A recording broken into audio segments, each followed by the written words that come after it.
I'm not exactly pretty-faced, and to be blunt, I'm overweight. Yet despite this, a man married me, a man I genuinely loved.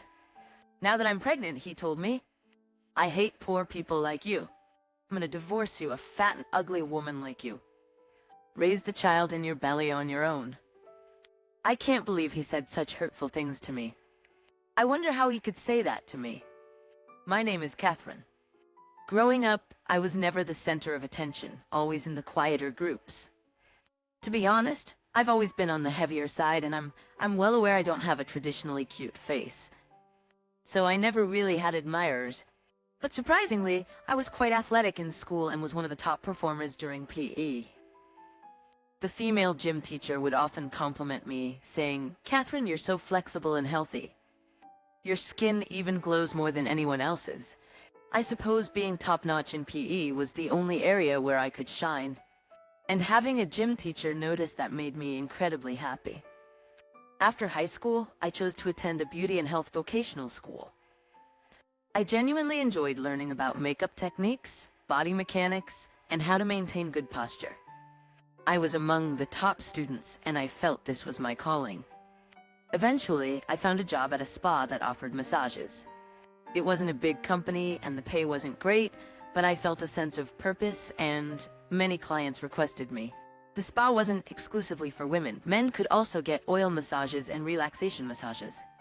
One of the male clients was Bob. Bob once said after one of my massages, "You're really good. I don't think I can get a massage from anyone but you." He praised me a lot.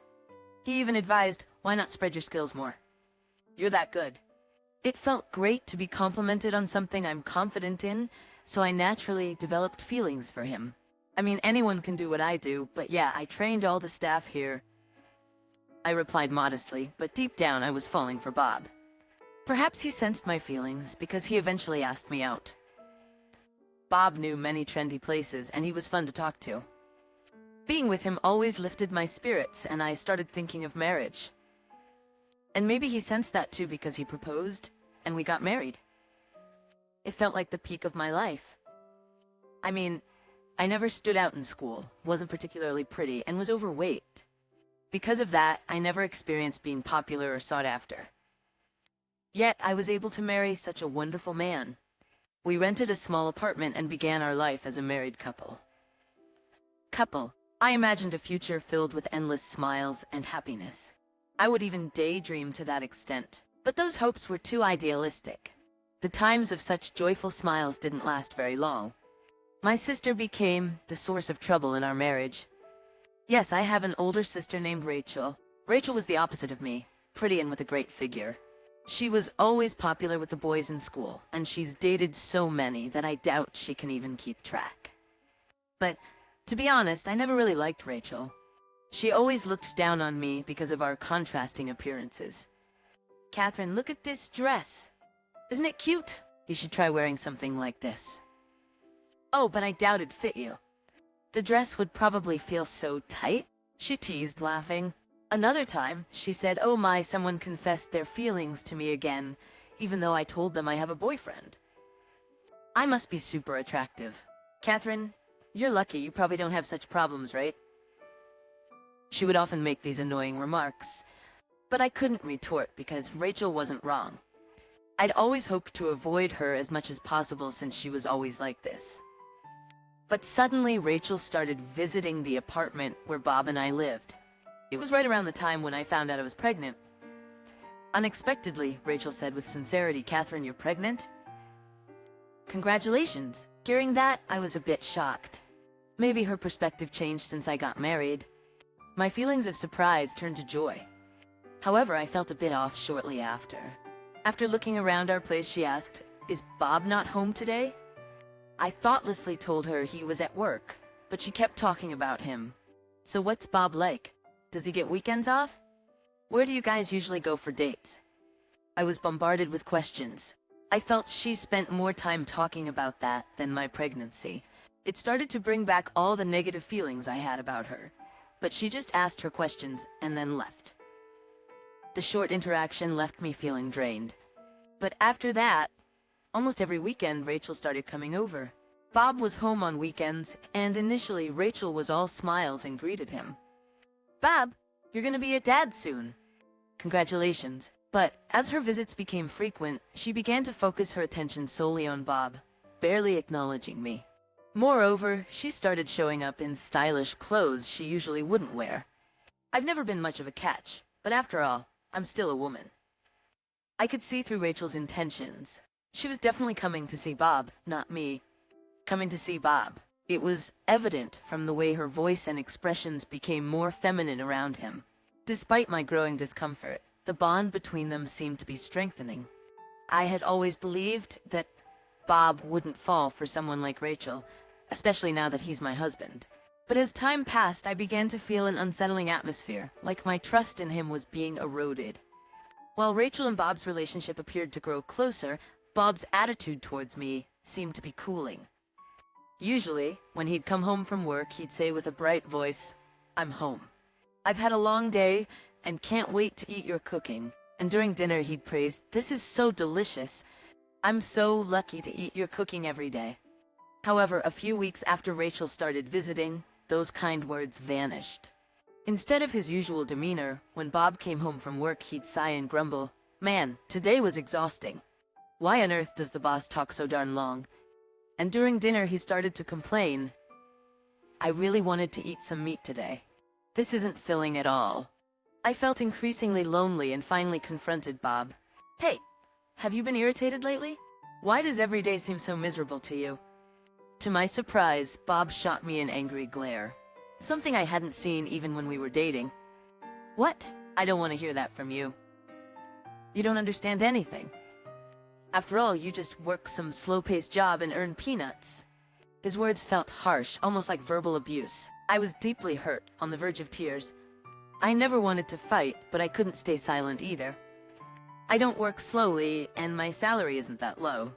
Before I could say more, Bob cut me off. "That's enough. I'm gonna take a bath and then hit the hay." And with that, he headed straight to the bathroom. From then on, Bob often came home late and was constantly on his phone when he was home. I had a growing sense of unease, especially since I was nearly 7 months pregnant. I didn't want to think negatively, but there were things I couldn't help but wonder about. One day I gently prodded, "Rachel hasn't been around lately, has she?" Indeed, Rachel, who used to visit almost weekly, had suddenly stopped coming. However, Bob nonchalantly replied, "Who knows? Rachel lives in the next town over. If we wanted to see her, we could any time." This response alarmed me. I had never mentioned that Rachel lived in the neighboring town.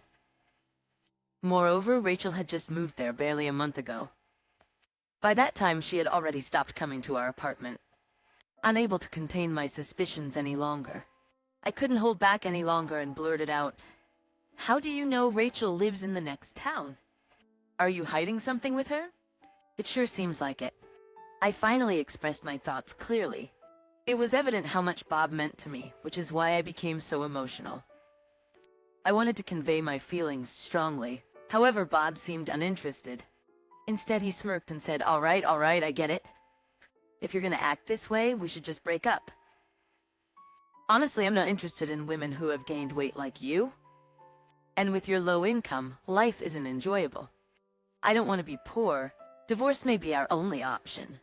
I was overwhelmed with shock, anger, and sadness, especially with our baby on the way. "That's so cruel. What about our child?" I asked in rapid succession. He retorted, "Raise the kid by yourself. I'm not going to be that child's father anymore. Look, I like beautiful women with great figures like Rachel. I've decided to marry her once I divorce you. So you're useless to me now. I married you because you were good at massages and seemed like you could handle the housework.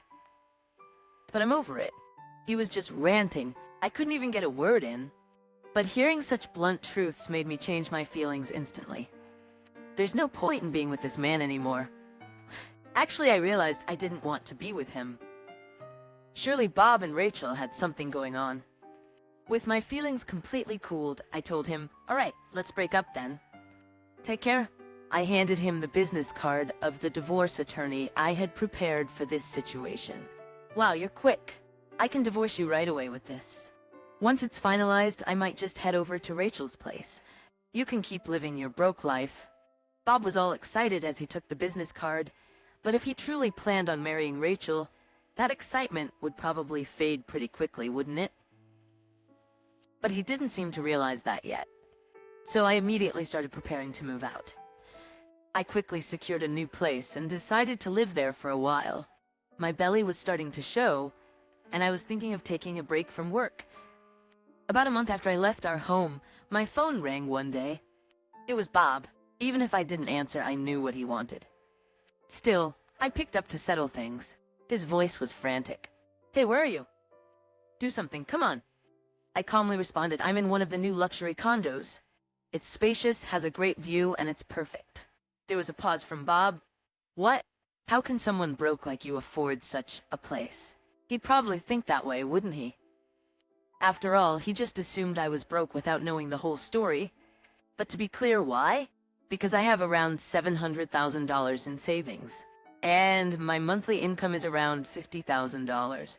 He probably wouldn't believe it, but it was true. What I mean is, sure, the income from treatments at that workplace alone might not have been that much. However, the truth is, I was actually allowed to have a side job within that workplace. I taught remote massage classes online. At the workplace, I became an instructor teaching beauty and health courses, including massage techniques. Initially, the spa owner appreciated my skills and knowledge, suggesting I try it. The staff at the same workplace also acknowledged that they improved faster, thanks to my teachings. However, in the beginning, there wasn't much in terms of results. It was probably like that when I first started dating Bob, too. Things changed, and now I have about 2,000 students nationwide. With a $50 membership fee, I made $100,000 monthly. I got half of it, so my share was really $50,000 in the... When I told Bob this, he shouted, "Why didn't you tell me sooner?" We wouldn't have divorced, and we could have lived in a better house. Too little, too late. He had always seen me as just a housemaid, good for chores and massages. He'd always assumed I didn't earn much. Regarding the house choice with Bob, I told him I was matching your income level. After all, we agreed to split living expenses. So, if you're calling that a poor lifestyle, doesn't that mean your income isn't that great to begin with? I made sure to say it plainly, and to twist the knife further, I added sarcastically, "But are you happy now that you married Rachel? I heard you two really did get hitched." Congratulations.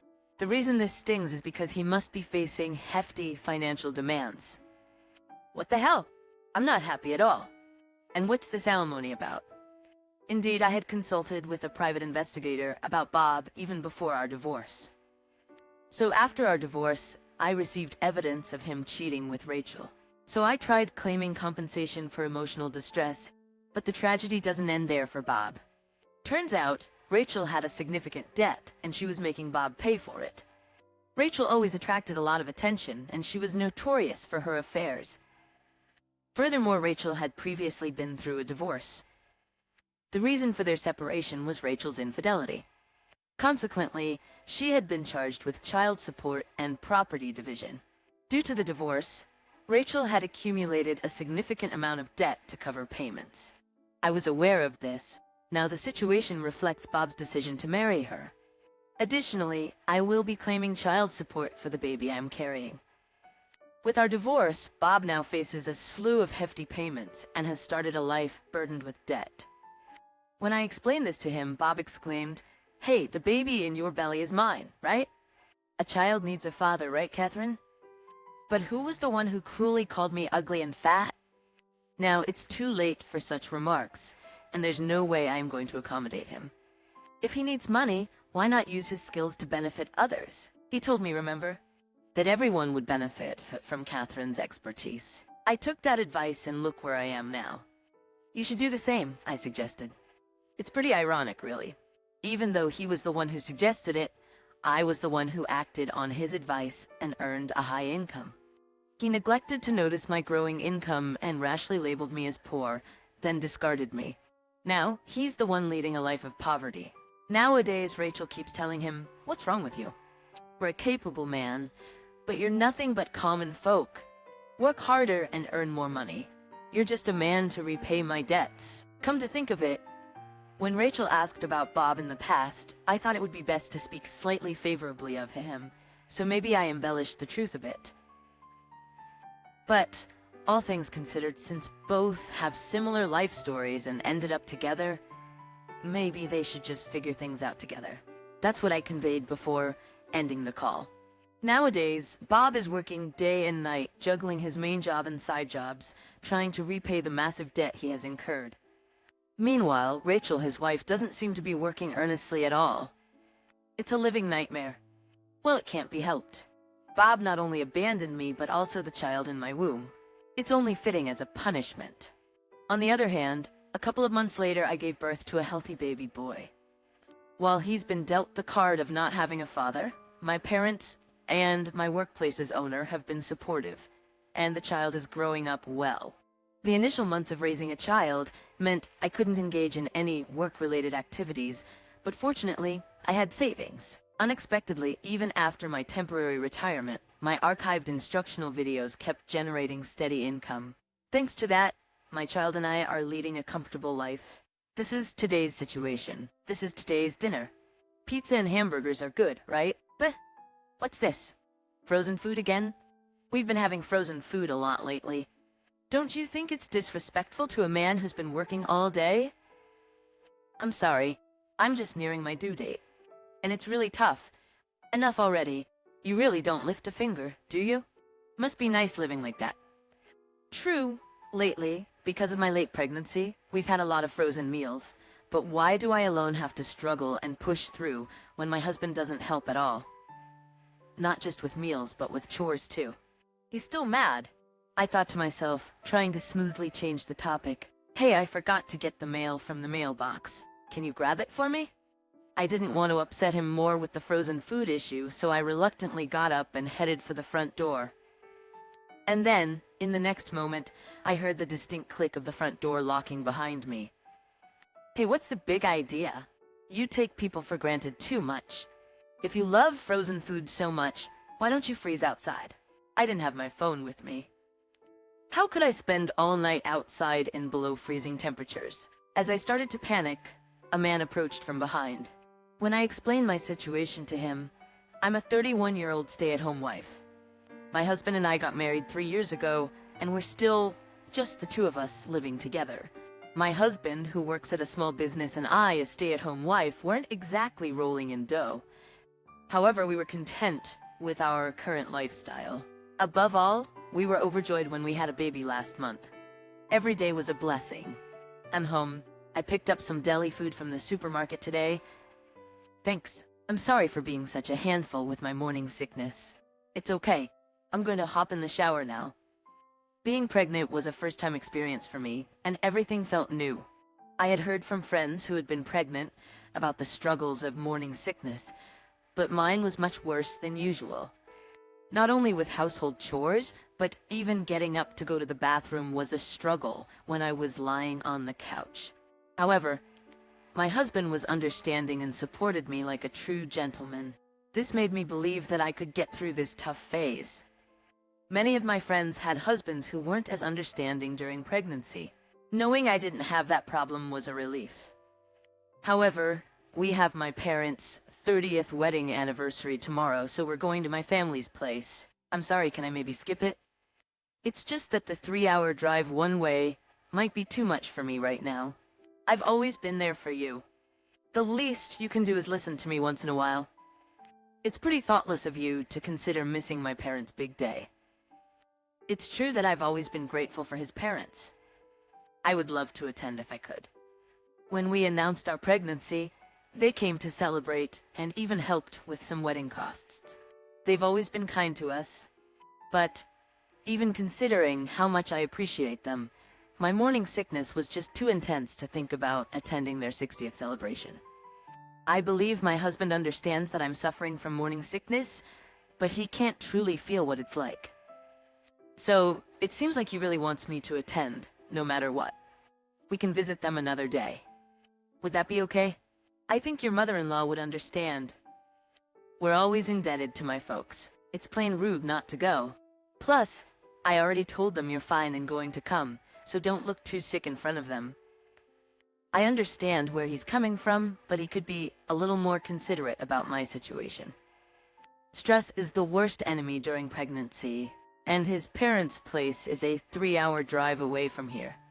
We'd have to leave early in the morning and probably return late at night. But if he's already told them we're coming, it's hard for me to back out. And I didn't want to argue further and worsen his mood, so I reluctantly agreed. Thankfully, I had medication to lessen my morning sickness, and I decided to take it before we left the next day. As expected, I felt terrible in the morning, but thanks to the medication, I felt a bit better. I thought, maybe I can get through just this one day. So we headed to his parents' place. Their house was out in the countryside, and as we got closer, the roads got worse. The bumpy ride made me feel even sicker, and just the thought of taking the same route back home weighed on my mind. But I tried to compose myself before we arrived. The roads were busy, being the weekend, and it took about 3.5 hours. But when I finally arrived at his parents' place, I took a few deep breaths to compose myself before entering. It's been a while. Thank you so much for coming. I told James it would be okay if he came by himself, knowing you weren't feeling well. Are you really okay? I'm fine. Thank you for your concern. I figured my mother-in-law, having given birth to James and his brother, understood morning sickness more than I did. She knew the struggles and was concerned about me right from the start. If my mother-in-law was saying all that, I felt like I probably didn't need to come in the first place. But since I was already there, complaining to my husband now wouldn't help. Besides, the main focus was on the two people celebrating their 60th birthday, and I tried my best not to draw unnecessary attention. But it was pretty exhausting. Both physically and mentally, I had to be on my guard all day. By the time we left, I could tell that I was exhausted. I didn't want to inconvenience my husband who was driving, so I didn't sleep in the passenger seat, even though I wanted to. Why did you look so bored? I didn't mean to. I'm sorry. My parents were there. You know, you have to be more considerate, right? Yeah, I'm sorry. I do think I looked tired before we left his parents' place. My mother-in-law even said, "Sorry for keeping you up so late, especially being pregnant," when we were leaving. I understand that my husband might be upset about that, but I wish he would be more considerate of how I'm feeling first. It's not like I complained, and even with the morning sickness, I tried my best all day to not let it show. Usually if I can't handle the housework, I rest. Wouldn't a simple full "were you okay in the car" have been nice? It's like he didn't acknowledge or appreciate my efforts. Why can't he understand my feelings more? Such feelings welled up inside me, but I thought anything I said to my husband now would just add fuel to the fire. Whether it's morning sickness or whatever, he only seemed to focus on the fact that I looked tired in front of his parents and seemed oblivious to anything else. Then he gave me a sermon, and after it seemed like he was satisfied, he went silent. The 2-hour ride home was filled with an indescribable tension. By the time we got home, it was past 10 p.m., and I was completely drained. Of course, having driven such a long distance, he must have been even more tired than I was. But I was at my limit and immediately laid down on the couch. Just when I felt relieved, a wave of sleepiness hit me. I thought, if I fall asleep now, that won't be good. I need to at least change my clothes and get to the bedroom. As I was grappling with these thoughts, my husband suddenly said, "Hey, there's no beer in the fridge." "What? Didn't you put any in after drinking last night?" "At least manage that much." "I'm gonna take a bath, so go buy some now." "What? Now? It's already past 10 p.m., and I've been exhausted all day from morning sickness. Asking me to go out and buy it now? That's just cruel. In other words, given how he's been pushing me, I've been feeling like he doesn't care about me as much as he did when we first got married, but I never imagined it would be to this extent. He was grumpy in the car too. I figured he would get really mad if I refused, but I'm seriously at my limit. There's no way I'm walking to the convenience store to buy beer at this hour. Come on, that's just not possible. I'm exhausted and I had a rough day with the morning sickness. I've already told you this. To me, that's just a bunch of irrelevant talk. I'm gonna take a bath now, so make sure you get it before I get out. If not, I'm seriously gonna be pissed. With that, my husband, looking at me with cold, accusing eyes, went straight to the bathroom without listening to anything I had to say. The look on my husband's face, glaring at me as if I were some sort of villain, made it clear he was dead serious. After he went to the bath, I let out a frustrated sigh and hit the couch hard with my fist. If I don't go now, I really don't know what'll happen next. This will be my last chore for the night. I'll finish shopping before he gets out of the bath and head straight to bed. With that in mind, I hurried to the convenience store, bought 3 beers, and rushed home.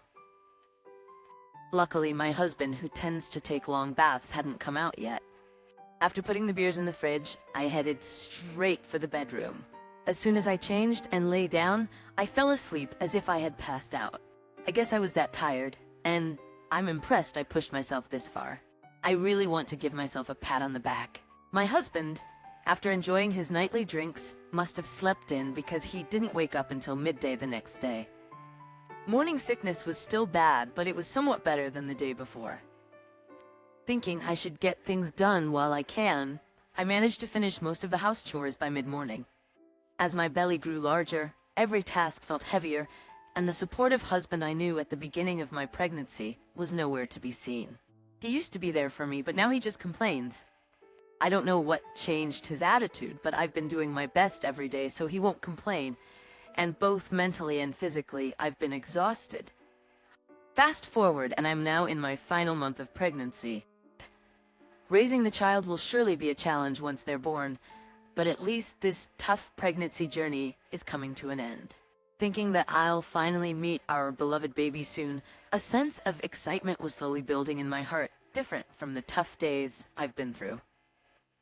Welcome home. You're late, aren't you? Got some work stuff? What's for dinner tonight? Was thinking of having the pizza and burgers I got from Costco the other day. Seriously? Frozen food again? Are you making fun of me? I'm pregnant, and doing housework is all I can handle right now.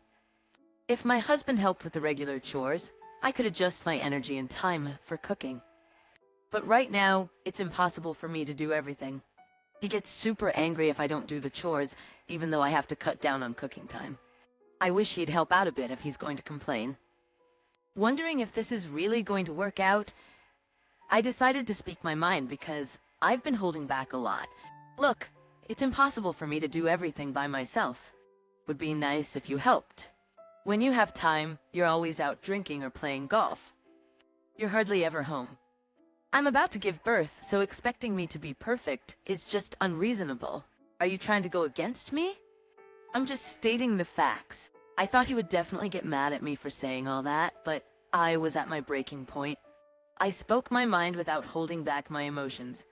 After I finished speaking, I calmed down, bracing myself for the lecture I was sure my husband would give me. But shockingly, he just started fiddling with his phone without saying a word. Weird. Why isn't he yelling at me today? Earlier, I couldn't hold back and said something pretty harsh. Normally, my husband would have snapped back at me tenfold. Maybe the mention of being almost due made him realize his responsibility as a soon-to-be father for the first time. Well, anyway, I'm just glad nothing happened, and that night we had frozen food for dinner. Because he came home late, we didn't finish dinner until around midnight. After taking a bath, it was past 1 a.m. when I was ready for bed. Hey, before you go to bed, can you check the mailbox? Now? At this hour? What's the big deal? It's just a small thing. Was he still upset about me serving frozen food for dinner, I wonder? Well, he hasn't been nagging me as he usually does, so I don't want to push it. And checking the mailbox will only take a minute. Doing as he asked, I went to the gate to check the mailbox. I did just as my husband told me, heading to the front gate to check the contents of the mailbox. But there was nothing inside. I wonder what he wanted me to see. It was deep winter, and temperatures were well below freezing at night. Dressed in thin pajamas, I nearly froze as I hurried back towards the house. But, just as I reached for the doorknob, suddenly there was a click from the inside, and the door was locked. What on earth? What's going on? Come on, let me in.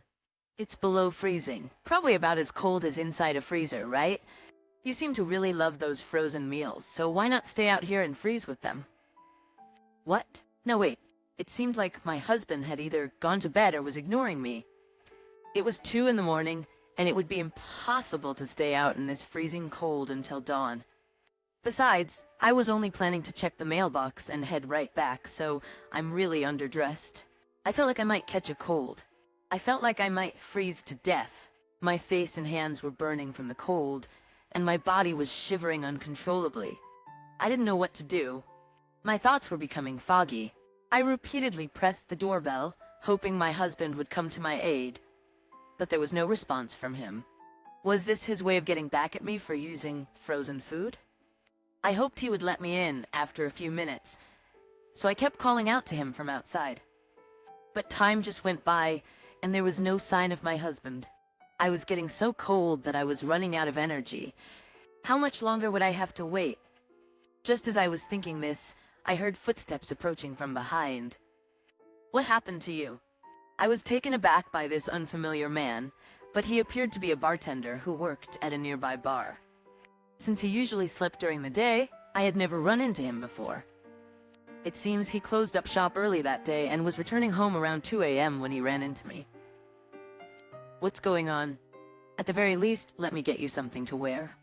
Though he was a stranger in the neighborhood, his gesture of offering his coat without inviting me into his home felt genuinely gentlemanly. It made me trust him, at least a little. He continued to listen to my story outside my house. Of course, normally I would never share personal family matters with a stranger, but I was so emotionally overwhelmed at the moment, it wasn't the time to be concerned about that. I borrowed his cell phone and reached out to some people I knew. I promised to repay him later and decided to spend the night at a business hotel. Once I reached the warm hotel room, a sense of relief washed over me and I quickly drifted off to sleep. Before I knew it, morning had come. After checking out, I headed home. To my surprise, waiting at the gate were my in-laws. I expressed my gratitude for them coming so quickly after my call last night. But the moment I stepped onto the property, I was left speechless. What on earth are you doing? There was my husband, freezing without any clothes on. Even in the morning, the temperature hadn't risen above 41 degrees Fahrenheit. Why wasn't he wearing anything? It made no sense. But what was even stranger was the glaring look my in-laws were giving him. Could it be? Did they do this? As these thoughts ran through my mind and I tried to grasp the situation, I realized that my in-laws had orchestrated the whole situation. When the bartender helped me out, I immediately borrowed his phone. To call my mother-in-law. I was so lucky that my mother-in-law picked up quickly and that I remembered her number. I honestly told her everything that had happened with my husband and the recent incident. And there was another thing. I shared a shocking suspicion with her that I had heard from the bartender. Thank you for all you've done. It's the least we could do. And as you mentioned, the rumors of his affair turned out to be true. We had a spare key to your house, so we came in early this morning and confronted our foolish son. We checked his phone and found clear evidence of his affair. I knew it. I felt a pang of pity for my husband, abandoned outside in the cold without any clothes. But the moment I confirmed his infidelity, any sympathy I had for him vanished. I had never considered the possibility of his cheating before. The suspicion arose just yesterday. The bartender told me he had seen my husband downtown with a younger woman. Because of his line of work, in an area with lots of nightclubs and bars, he had seen my husband with a young lady a few weeks ago.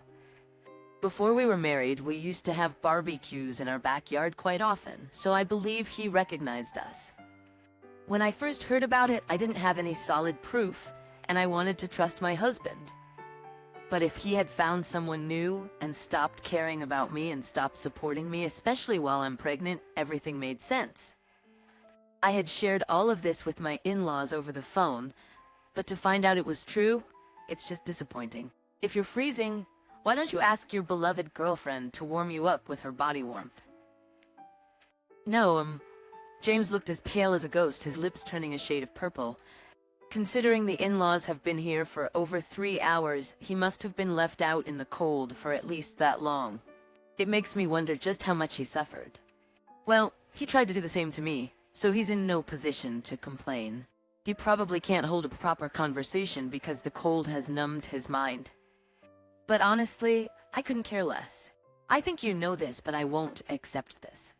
I'm going to file for divorce. What? He already looked pretty miserable from the cold, but at the mention of divorce, his face went even paler.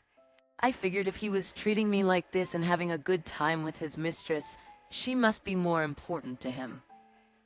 Then again, maybe he's just scared of the potential alimony and child support. Either way, I doubt he ever loved me, and I don't have a shred of love left for him either. I'm gonna sue his lover for emotional damage too, so he better be ready. Hold on, let's talk. There's nothing to talk about. I'll decide on the alimony and child support. You don't have a choice in this. Know your place. Father-in-law chimed in with a firm tone, leaving husband speechless. Of course, he probably wants to get inside the house quickly to escape the freezing cold, but I think he's even more devastated about what's to come. But he's only ever acted selfishly, so this is all a result of his own actions. He's probably going to regret this for the rest of his life, and I hope he does. With those thoughts in mind, I decided to move back to my parents' place and leave my husband for my in-laws to handle. I could tell just by looking at him that he was so frail he might need to go to the hospital, but he tried to do the same thing to me, so I have absolutely no reason to be concerned. After returning to my parents' home, I confessed everything to them.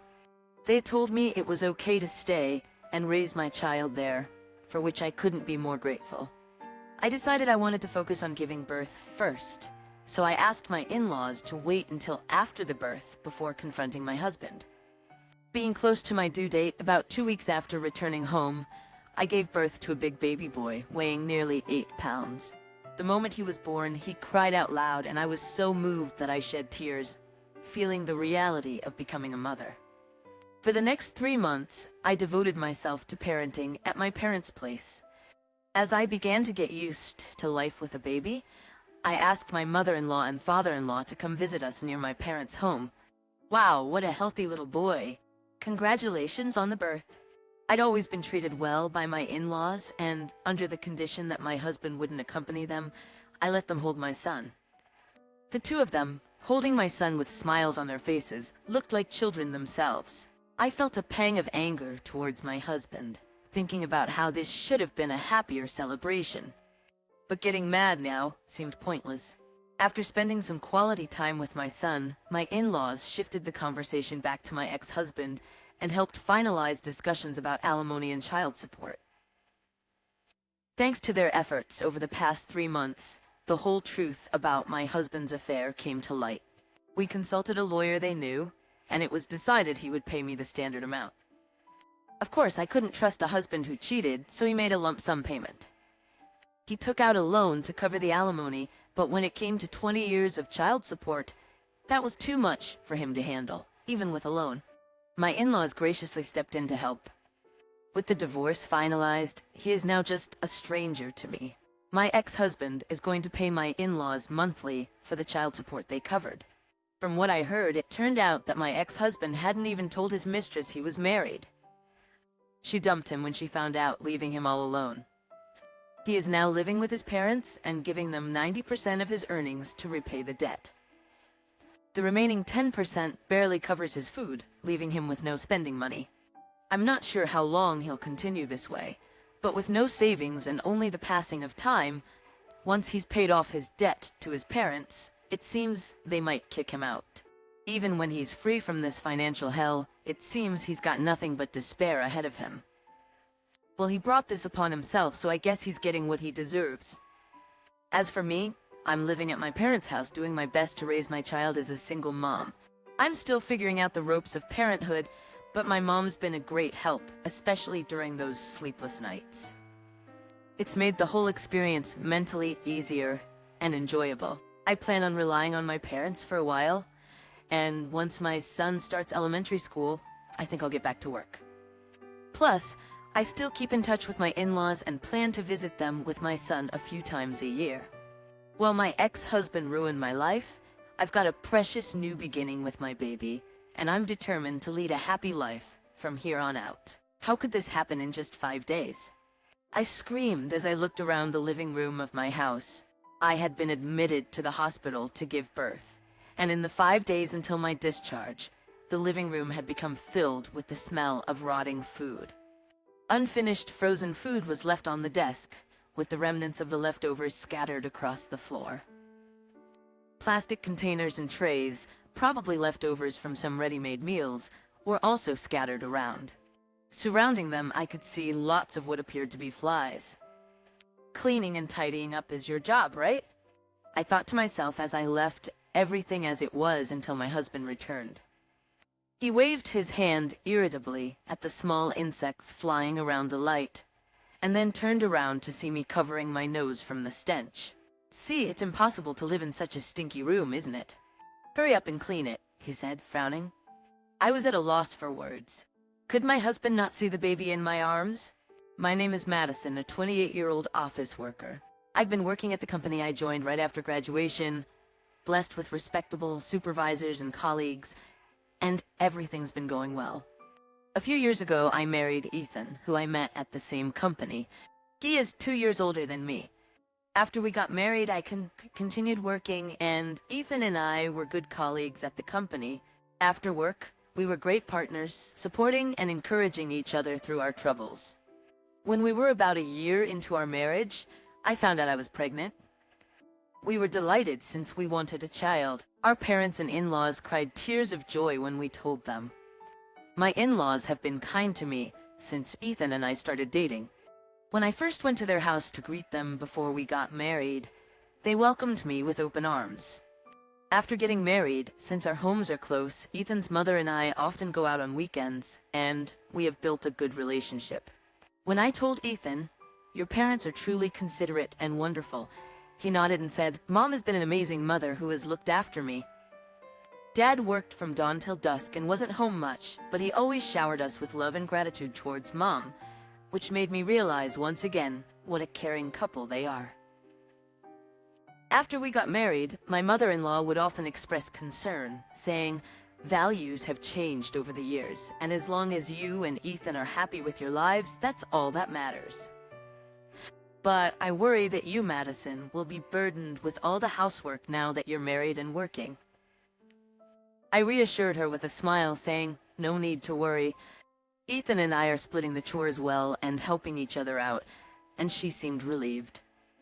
Actually, Ethan and I began living together after we got married. My mother-in-law knew this and was probably concerned about whether we could live together without any discontent. Of course, there were some worries about getting married without having lived together first.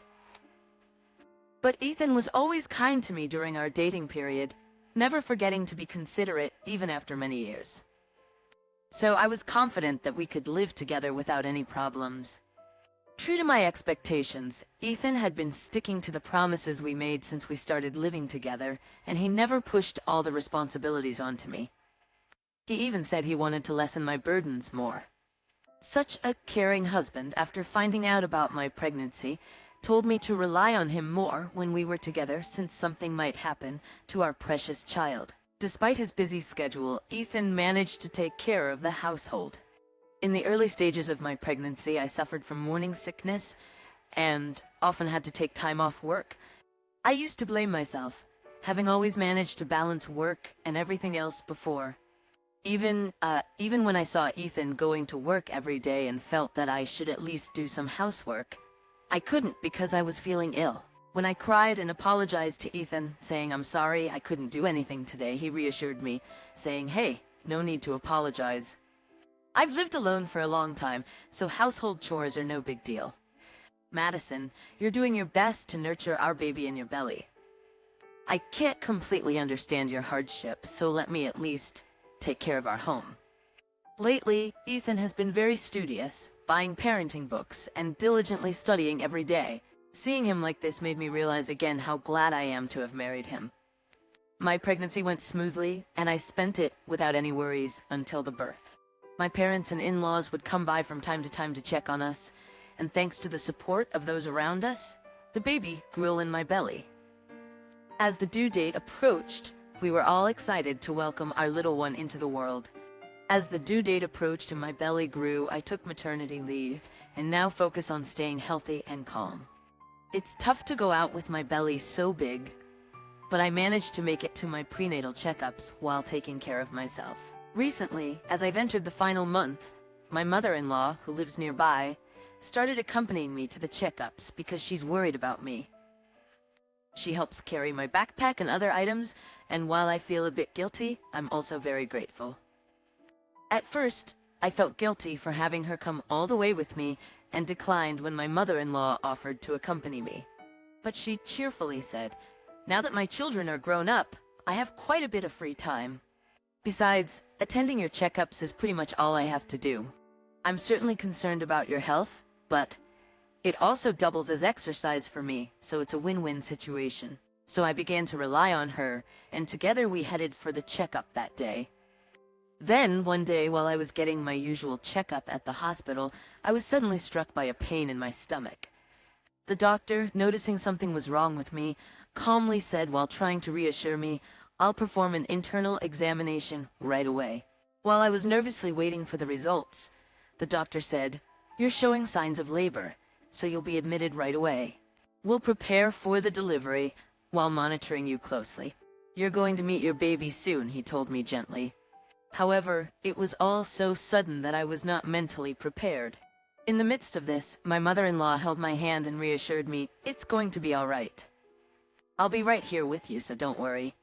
I reminded myself that I had to stay calm for my baby, and gradually I came to accept the situation and prepared myself for the imminent birth. I had calmed down a bit when my mother-in-law said, "I'm going to run home real quick to grab what you need. I'll be right back. I'll also give Ethan a call," and she dashed out of the hospital. A few minutes later, my mother-in-law came back and immediately asked me, "Are you okay? Are you in any pain or discomfort?" "Thank you so much.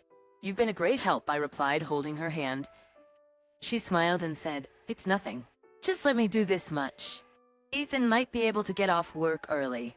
He could still make it in time for the birth. I've already called your parents just in case." Her words reminded me that I had completely forgotten to inform my parents about the labor pain and my anxiety about giving birth. My parents, living in the next town over, which I'll equate to living in the next state over, might not make it before the birth, but they said they would come right away.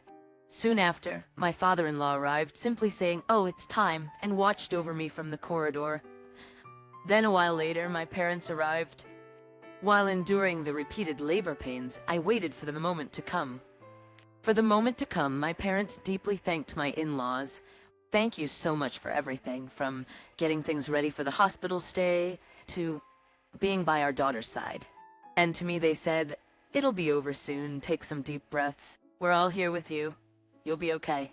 My in-laws replied with a smile to my parents, "Oh, no worries at all. We're just glad we made it in time." The whole family, except for my husband, surrounded me. I was growing more anxious as the intervals between the pains shortened, but having my whole family there was a great comfort. Several hours later, even though it was late into the night, I gave birth to a healthy baby.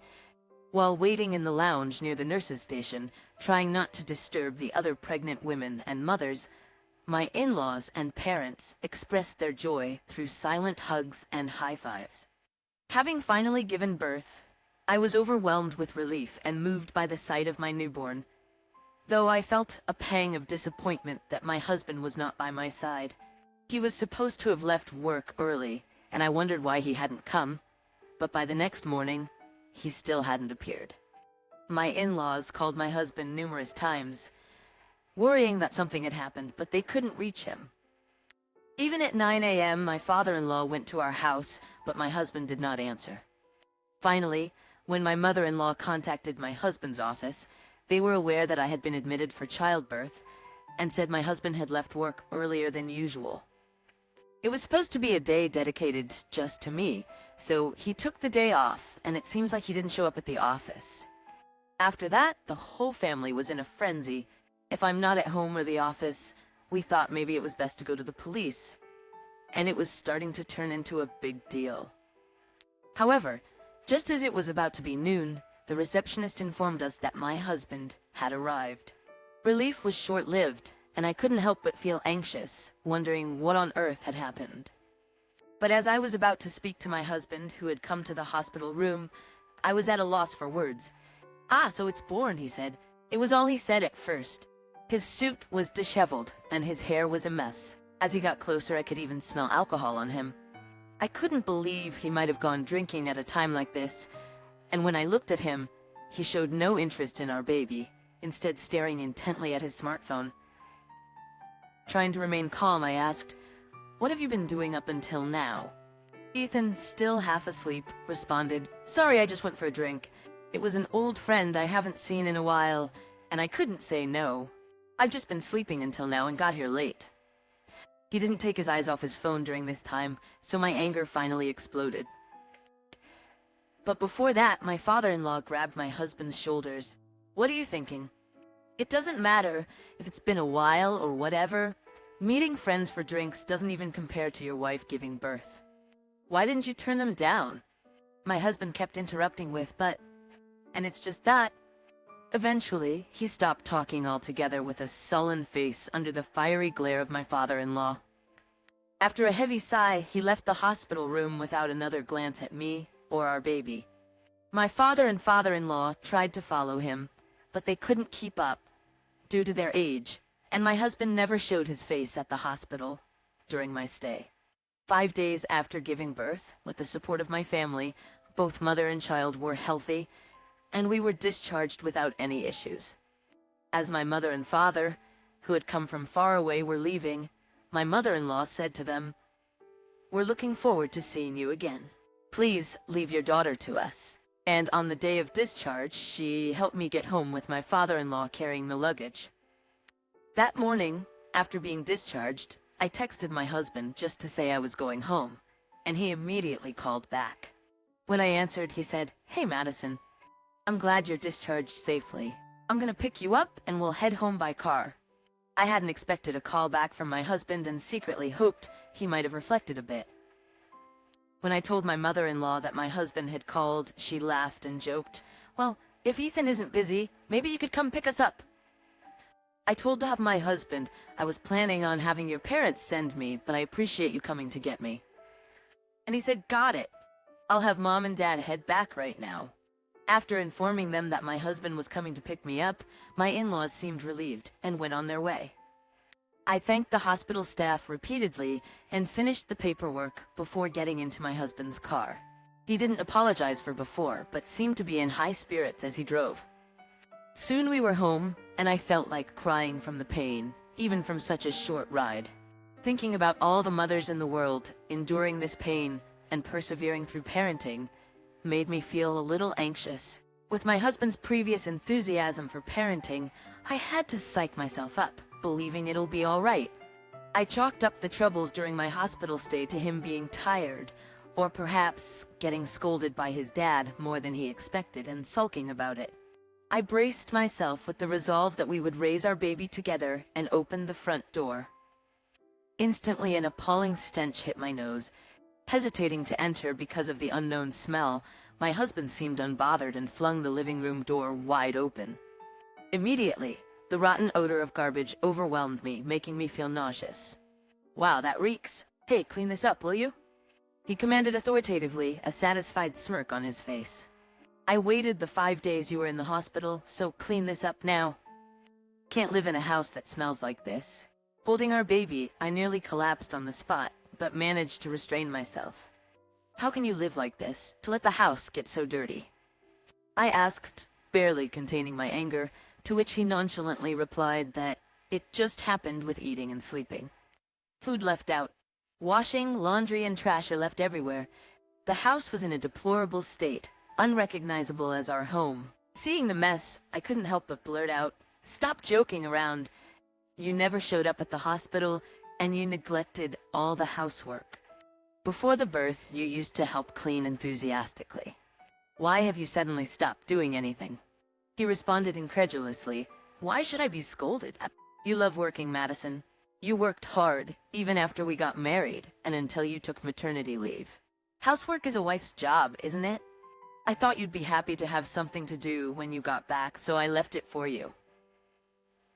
Clean it up now that you're discharged." He had grown accustomed to the mess, nonchalantly relaxing on the couch in the fly-infested living room. It was impossible to live in such filth, let alone lay a clean towel down for the baby to sleep on. Attempting to clean while holding the baby was futile, so I yelled at my husband, who was scrolling on his phone. Do you really think I can clean up in this state? If you're not going to do it, hold our baby at the entrance. It's impossible to care for our baby in this mess. He sighed in exasperation. Why do I have to take care of it? Housework and parenting are your job. You're supposed to do these things, right? And since when did you start ordering me around so much? This is why women are no good. Still acting like you're pregnant even though there's no baby inside anymore. You're the worst, trying to make excuses and boss your husband around. I reached my breaking point. Enough. What's gotten into you? Why are you acting this way? What happened to you while I was in the hospital? Tears streamed down my face as I confronted him, and he groaned, avoiding my gaze. Then, as if psyching himself up with a slap to his cheeks, he stood up with determination. I've been too lenient with my wife, turning her into a useless woman, but not anymore. I've decided to properly educate my wife as a husband should. He declared, his face contorted with effort. I've done my part. I went to pick you and the baby up from the hospital to ensure I wasn't completely detached from parenting. I've made it clear that housework and parenting are your responsibilities. I'm becoming a responsible husband. Speechless at his transformation, I stood there as he announced. Announced? I have plans to go out drinking with a buddy. Make sure the house is clean before I get back. Don't expect any help from me. And with that, he left. All I could do was stand there, unable to process the drastic change from the kind man I once knew. What could possibly have happened to turn the man who was once eager to share household duties and learn to be a good father into this? In my panicked state, the sight of the garbage-filled room pushed me over the edge, and tears began to fall, landing on my baby's cheeks. The baby, awakened by my crying, began to fuss, and I started crying out loud as well. Mom, I just don't understand anymore. Help me, I pleaded as I sat in the entranceway and called my mother on my phone. As soon as the connection was made, I cried out, and my mother said, "I'll be right there," while my father drove her to me. She told me to wait outside rather than stay in the dirty house. Sitting on the front porch with my baby, I continued to cry quietly under the bright sunshine. When my parents arrived, my in-laws were with them. Upon seeing me, my mother-in-law immediately began to apologize profusely. My parents intervened to stop her, assuring that it was Ethan who was to blame. Once that was settled, I finally had a moment to ask why my in-laws were there in the first place. Tears welling up in her eyes, my mother-in-law confessed, "The truth is, we also doubted Ethan and feared he might be troubling you. So we decided to secretly visit your house. That's when we bumped into your parents, and they kindly gave us a ride here.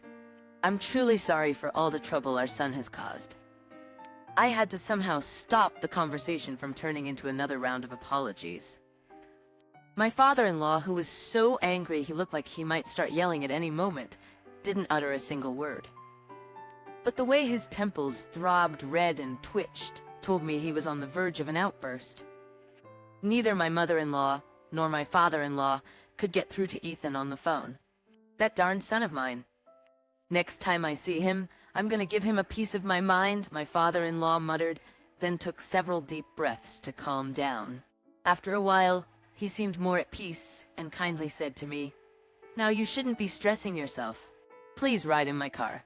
We'll handle the cleaning, just wait for us."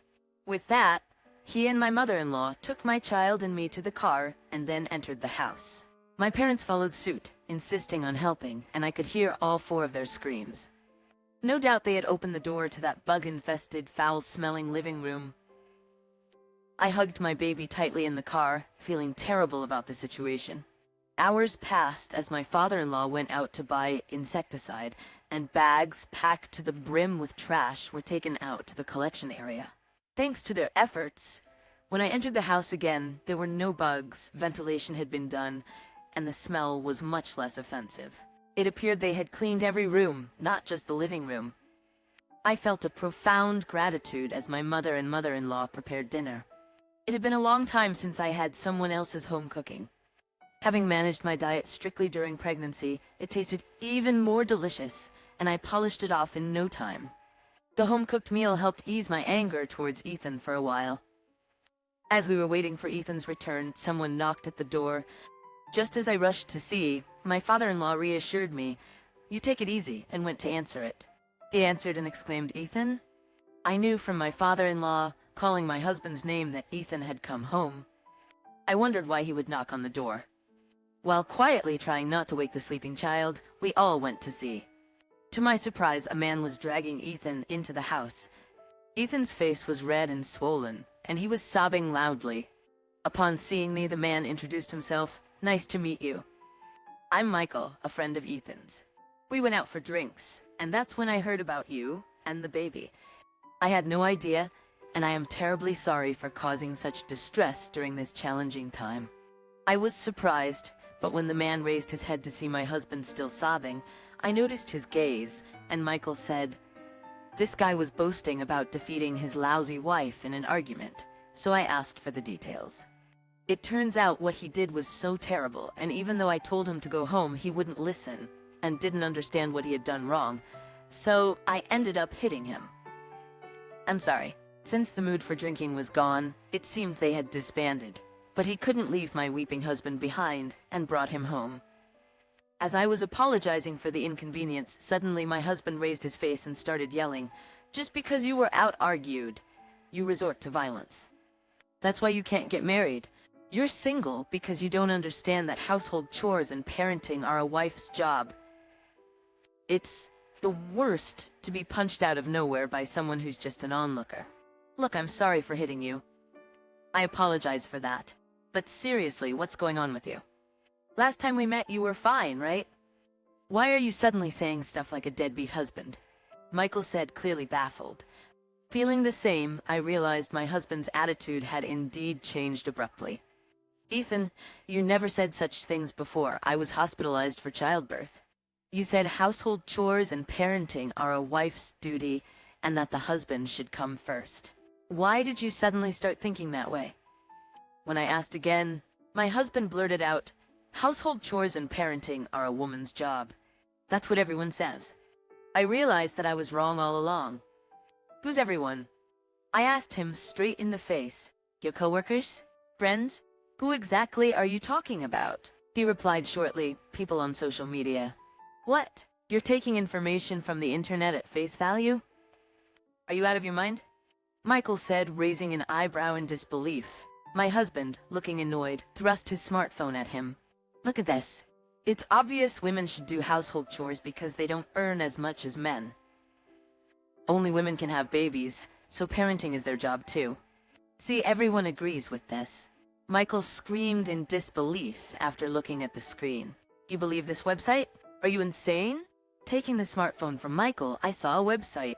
It was belittling housewives, filled with countless stories praising the shoving of household and parenting duties onto wives.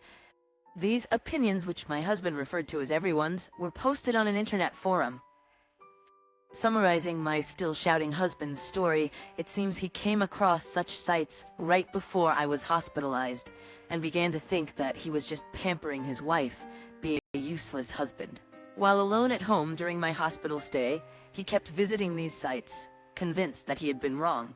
He commented about changing himself on these sites and became hooked on the supportive comments he received. As a result, my husband was convinced that household chores and parenting are women's work, because women are less capable at work and earn less money. If they have a complaint, they should just earn more. Unlike me, speechless with astonishment, both our parents and in-laws were furious. "It's unthinkable. We didn't raise you to be like this," they said in unison. Michael, who my husband looked to for salvation, said coldly, "I'm disappointed. I can't be friends with someone like this. As of today, I'm cutting ties with you." I joined in, confronting my husband. "First off, why should I prioritize the opinions of faceless strangers online over us? Are the people writing more trustworthy to you than we are?" That made my husband look at me as if he had an epiphany. To top it off, my mother said sharply, with a cold look, "It seems none of the important people here, your dear Madison, your parents, your friends, share those values. If you still think you're right, then I guess we'll have to leave you, because your thinking is different from Ethan's." My father also said, as things stand, I can't leave my precious daughter Madison with you any longer. Madison, it's not too late.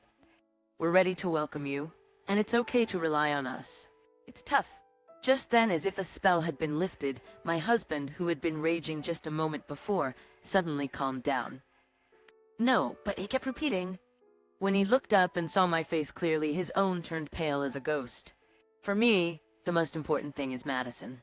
I wanted to be a good husband for her, sought out loads of information, and then With tears in his eyes, he prostrated himself before me with a burst of emotion. I'm so sorry, Madison. I was wrong. Seeing him like this, my father-in-law spoke in a calm voice. I have a question for you.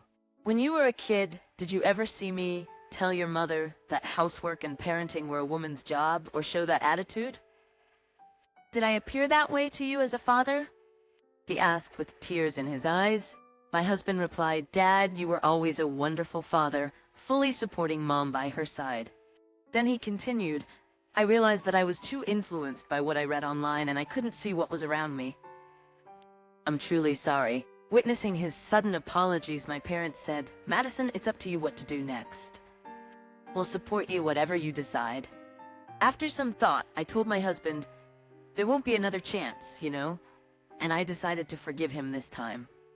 Since then, my husband has woken up from the influence of extreme online opinions and is struggling with unfamiliar housework and parenting as he engages with our baby. I wonder how long this will last, but my in-laws and my own parents seem to share my feelings as they continue to guide him while he still strives on. He now says with concern, kids are adorable, but parenting is more physically demanding than I imagined. I now realize you've been doing all the housework and looking after the child alone, while I'm at work. Thank you so much. If you're not feeling well, don't hesitate to rely on me. Looking at the smiling face of my husband holding our child, I think he might truly become a good father. I'm hoping these peaceful days will last forever. It's all your fault for having a wedding with a woman like that when I'm around. I didn't like it, so I just ruined it. I woke up in the hospital I was taken to, hearing my husband and best friend talking. I remember, in the middle of my long-awaited wedding, everything suddenly went black. As I continued to listen to their conversation, they started discussing something shocking: sleeping pills. It turned out they were having an affair, and my best friend had added sleeping pills to my meal to sabotage the wedding. Knowing the truth, I decided to take revenge on them in my dazed state. My name is Michelle. I'm a stay-at-home mom, living with my husband Tom and our son Michael. I've always had a complex about one thing, that we never had a wedding. 3 years ago, while I was pregnant with our child, Tom, who I was dating at the time, said, the order is a bit reversed, and proposed to me. I was over the moon about both the pregnancy and the proposal. However, my parents were strongly opposed. Even during family gatherings, both families maintained their opposition. A shotgun wedding was out of the question. In response to my parents' disapproval, Tom's parents always seemed apologetic and assured me, no matter what decision you make, we'll make sure to take responsibility. Having an abortion wasn't an option for me, so I went against my parents' wishes and married Tom. At that time, we wanted a wedding but decided against it, considering the expenses of childbirth. Now, almost 3 years after our son's birth, we still haven't had a wedding. It always bothered me. Finally, my husband said, let's have a wedding on Christmas. The reason being, I was going to return to work at a hotel next spring, and our son was going to start attending daycare. Knowing we'd be busier then, my husband felt we should have the wedding before that. Of course, I immediately agreed. I was so happy, especially since my husband had been going out more often recently for drinks or other events, and I had started wondering, does he find it boring to be with me, or have I gone from being his lover and wife to just a mom? But it seems those worries were unfounded. The complex I had felt for so long vanished, and the recent concerns about Tom also seemed resolved. Looking back, I realized I was on cloud 9. The day after my husband's suggestion, I began planning the guest list. I have 4 close friends. I've been friends with them since high school, and even through college and starting our careers, we've remained tight-knit. Laura is a hardworking lawyer, Nancy is a working mom of 4-year-old twins, Rachel is currently expecting, and Isabel works at the same company as her husband. Though each of us is in a different stage in life, we regularly meet up for meals and trips, always staying in touch. I wanted to hand out wedding invitations to these 4 besties in person, so I decided to organize a lunch gathering. Congratulations on the wedding. That sounds weird, right? Happy wedding, Michelle. Thanks for the invite, Rachel, the pregnant one exclaimed. Thanks. Tom was like, let's have a wedding. I was so happy. But Rachel, make sure you don't overdo it, okay? You gotta take care of yourself, I said, only to be interrupted by Nancy, a mother of 2. No worries. I was working full-time when I was in her shoes. A wedding is a piece of cake. I had a tough time even with just 1 kid.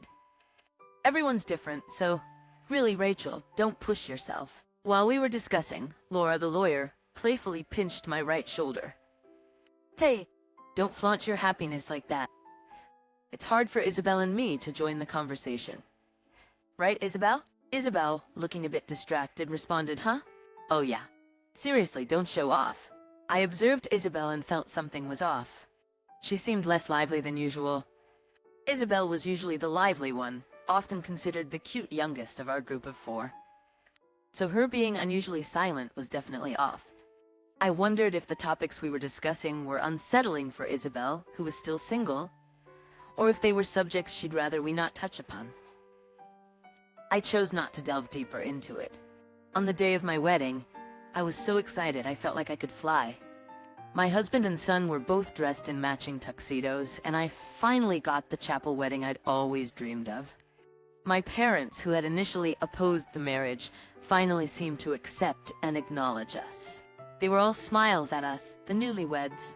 I was worried about Rachel, who was pregnant, and Isabel, who seemed a bit down, but I was overjoyed to have all 4 of my dearest friends present with me. It was a truly happy and wonderful wedding. I had planned so many special things for the reception afterwards, I was sure it would be a great time. I had no inkling of anything amiss. For the reception meal, we had prepared a French full course. I'd often heard brides say they were too nervous to eat much at their reception, but having been married for 3 years already, I was calm and collected. While enjoying the delicious French cuisine, I was comforted watching my son, seated between my husband and me, happily munching on his kid's meal. My son had been such a good boy, sitting quietly. We had promised him that if he got fussy, we'd take him to sit with his grandparents. He looked so adorable behaving like that. The reception went on without a hitch. Greetings from my husband's boss and colleagues, whom I had worked closely with, were exchanged. A slideshow our friends had made showcasing our family's memories brought both tears and laughter, making it a truly great time. We then went for a wardrobe change, where my son had drawn patterns on our pristine white dress and suit with fabric crayons, making all 3 of us match. For the candlelight service and photo session, I had always known I wanted to wear this dress. After the candlelight service, I took photos with family, relatives, and friends. Everyone complimented my dress, which made me so happy. I caught a glimpse of my husband, who was beaming with pride and love. I caught a glimpse of my husband chatting with Isabel. They knew each other, so there was nothing unusual about it. You see, around the time my husband and I got legally married, Isabel was struggling with workplace harassment at her former job. So she consulted my husband, who worked in HR, and he spoke on her behalf to his company, leading Isabel to transfer there. Since then, it seemed that Isabel often sought job advice from my husband. Considering I worked in a hotel, I figured my husband, being in the same workplace, would be better equipped to counsel her, so I too asked him to look out for Isabel.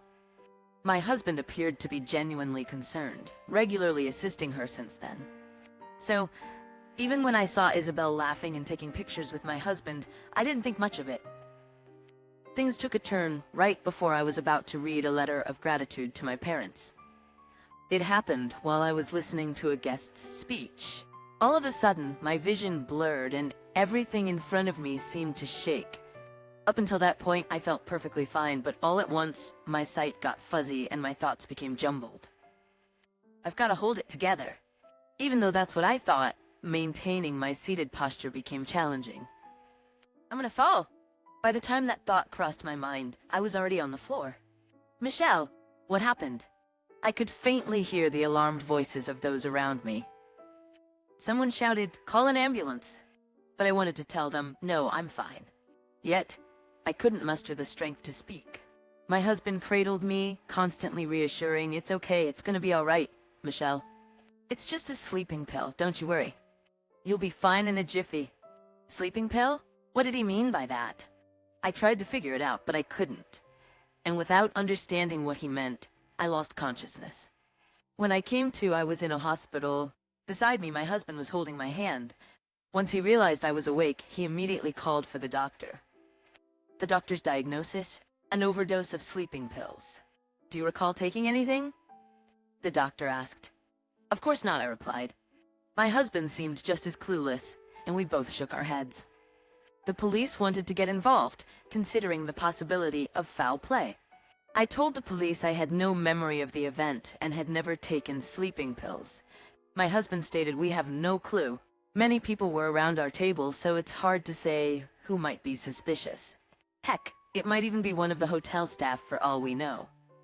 I remembered my husband telling me, "It's just a sleeping pill. You'll be all right," before I blacked out, which made his statement even more confusing. It seemed odd to me.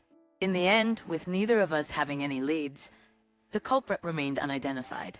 The police said they would continue their investigation and left. It was decided that I should stay in the hospital for a couple of days just to be safe, and our son would be looked after by my parents. Relatives and friends rushed to the hospital for support. Once I was awake, and after the police finished their inquiries, they left. Left alone in the room, I was in a daze for a while. But after some time, feeling thirsty, I decided to grab a drink from the hospital shop. Then, in the hallway on the second floor near the store, I spotted my husband and Isabel together. "What's going on?" I thought as I approached. I couldn't believe my ears when I overheard their conversation. "There was no need to go that far. It wasn't a lethal dose, so it's fine. It's your fault for having a wedding with that woman when I'm around. I just ruined it because I didn't like it." Isabel said that, wrapping her arm around my husband. I couldn't process what was happening. What's their relationship? Are they just colleagues? What did she mean by lethal dose? I knew I couldn't get caught listening, so I hid behind a pillar in the hallway to overhear their conversation. My husband caressed Isabel's head, saying, "I'm really sorry. You're the only one that matters to me. I had a feeling Michelle was getting suspicious lately, so I just put on a show with that wedding. I explained it to you, didn't I? I don't want to be taken for a ride with ridiculous child support. It's just until we don't have to spend on Laura anymore." "You know," Isabel, narrowing her eyes at her husband, said in a coquettish voice, "You promised, remember?" Hearing that, even I could tell what kind of relationship my husband and Isabel had. They were having an affair, deceiving me, keeping our marriage intact, all while continuing their illicit relationship, a marriage of convenience just for the sake of it. Moreover, Isabel, who wasn't satisfied with even that ceremony, drugged it to ruin it. I've been betrayed by my husband and Isabel, the two most important people all this time. After that, tears wouldn't stop flowing. I couldn't bear to watch my husband and Isabel getting all lovey-dovey anymore. I gave up going to the hospital shop, returned to my room, and pulled the sheets over my head. My emotions were all over the place, but oddly enough, my mind was clear. The more I thought about it, the more unforgivable what my husband and Isabel did became. I was filled with regret and sadness. "You should rest up," the doctor told me, but I was wide awake and couldn't sleep. I cried all night, and as the sun rose, I was determined to get to the bottom of this. I was determined to get my revenge on the two of them. 24 hours ago, the love I thought I had for my husband, whom I believed I loved so much, had vanished. And the friendship I valued so much with Isabel had disappeared without a trace. With that resolve, I was plotting my revenge against the two. Unaware of this, my husband came to visit me first thing in the morning and tried to strike up various conversations. Honestly, it was nothing but stressful. I'm still feeling a bit out of it, so I'm gonna sleep. Saying that, I pulled the covers over and pretended to sleep, all the while lost in thought. I want to take everything away from those two. From my husband, I want to take away our home, his job, and all his money. From Isabel, I want to take away her job, her friends, and my husband. Now, what should I do to achieve that? I couldn't come to a conclusion on my own. However, for now, I needed proof of my husband's and Isabel's affair. I knew that much was necessary. 2 days later, I was discharged from the hospital. Desiring swift revenge on the two of them, the very next day, I headed to a private investigator's office to gather evidence of Tom and Isabel's affair and to find out whether Isabel had been prescribed sleeping pills. I had 2 requests. After that, I contacted Laura, who is a lawyer. Even though she was surprised when I told her we needed to talk right after my discharge, Laura made time for me. The meeting place? Laura's law office. Want to go to a cafe or a restaurant? I replied to her kind offer. I'd like to talk somewhere private. So it was decided to meet at the law firm where Laura worked. In the long run, I had thought of officially hiring her as my attorney, so this might have been for the best. I immediately told Laura everything I had seen that day at the hospital. Laura was visibly shocked, but after some thought she said, "Come to think of it, Isabel was always praising Tom a lot." Then she added, "If it's true that Isabel had an affair with Tom and she's behind the incident, that's despicable. I'd like to think of Isabel as my close friend too, so I really don't want to believe this. However, I'll help you gather all the evidence thoroughly. If we don't find any, we'll pretend this conversation never happened. But if we do, I'll be fully on your side, Michelle." I could understand Laura's disbelief. I'd probably have a hard time believing it if I were in Laura's shoes too. For a while, under Laura's guidance, I tried to gather evidence without letting my husband catch on. However, the results weren't great. His phone was securely locked, and he always had it with him. He also seemed cautious as the number of times he went out drinking had decreased. The private detective I hired had the same results. There were pictures of him and Isabel eating together, traveling in a car, but none of them provided solid evidence of an affair. The only progress was with the sleeping pills. I found out that Isabel, who had been bullied at work 3 years ago, had been prescribed them by a doctor, and I learned the type of drug she had been given. I didn't know what type of sleeping pill I had been given, so I stored this information as evidence to eventually submit to the police. Then I told Laura about the only evidence I found, which was the medicine. Laura suggested, "What if Michelle pretends to be away from home? Maybe Tom will let his guard down?" No way, I laughed, but Laura was serious. "You know, I've handled quite a few divorce cases, and it's surprisingly common for spouses to do things at home when the other is away. I think it's worth giving it a shot." So I decided to give it a try. The timing was mid-February, right around Valentine's Day. I want to take our son and visit my parents in Nebraska before I start working in March, I told him. When I said that, Tom responded, "Sounds great. Go ahead," and he was supportive. I told him I'd be gone for a week, leaving on a Thursday and coming back the following Wednesday. In reality, the plan was to stay in Nebraska for a couple of nights, show Tom pictures and video calls of us there to reassure him, and then see if anything happened over the weekend. It was all Laura's idea. She also suggested setting up hidden cameras at 3 points in the house: the entrance, living room, and bedroom. This was also Laura's idea, and the camera was something she borrowed from an acquaintance of hers.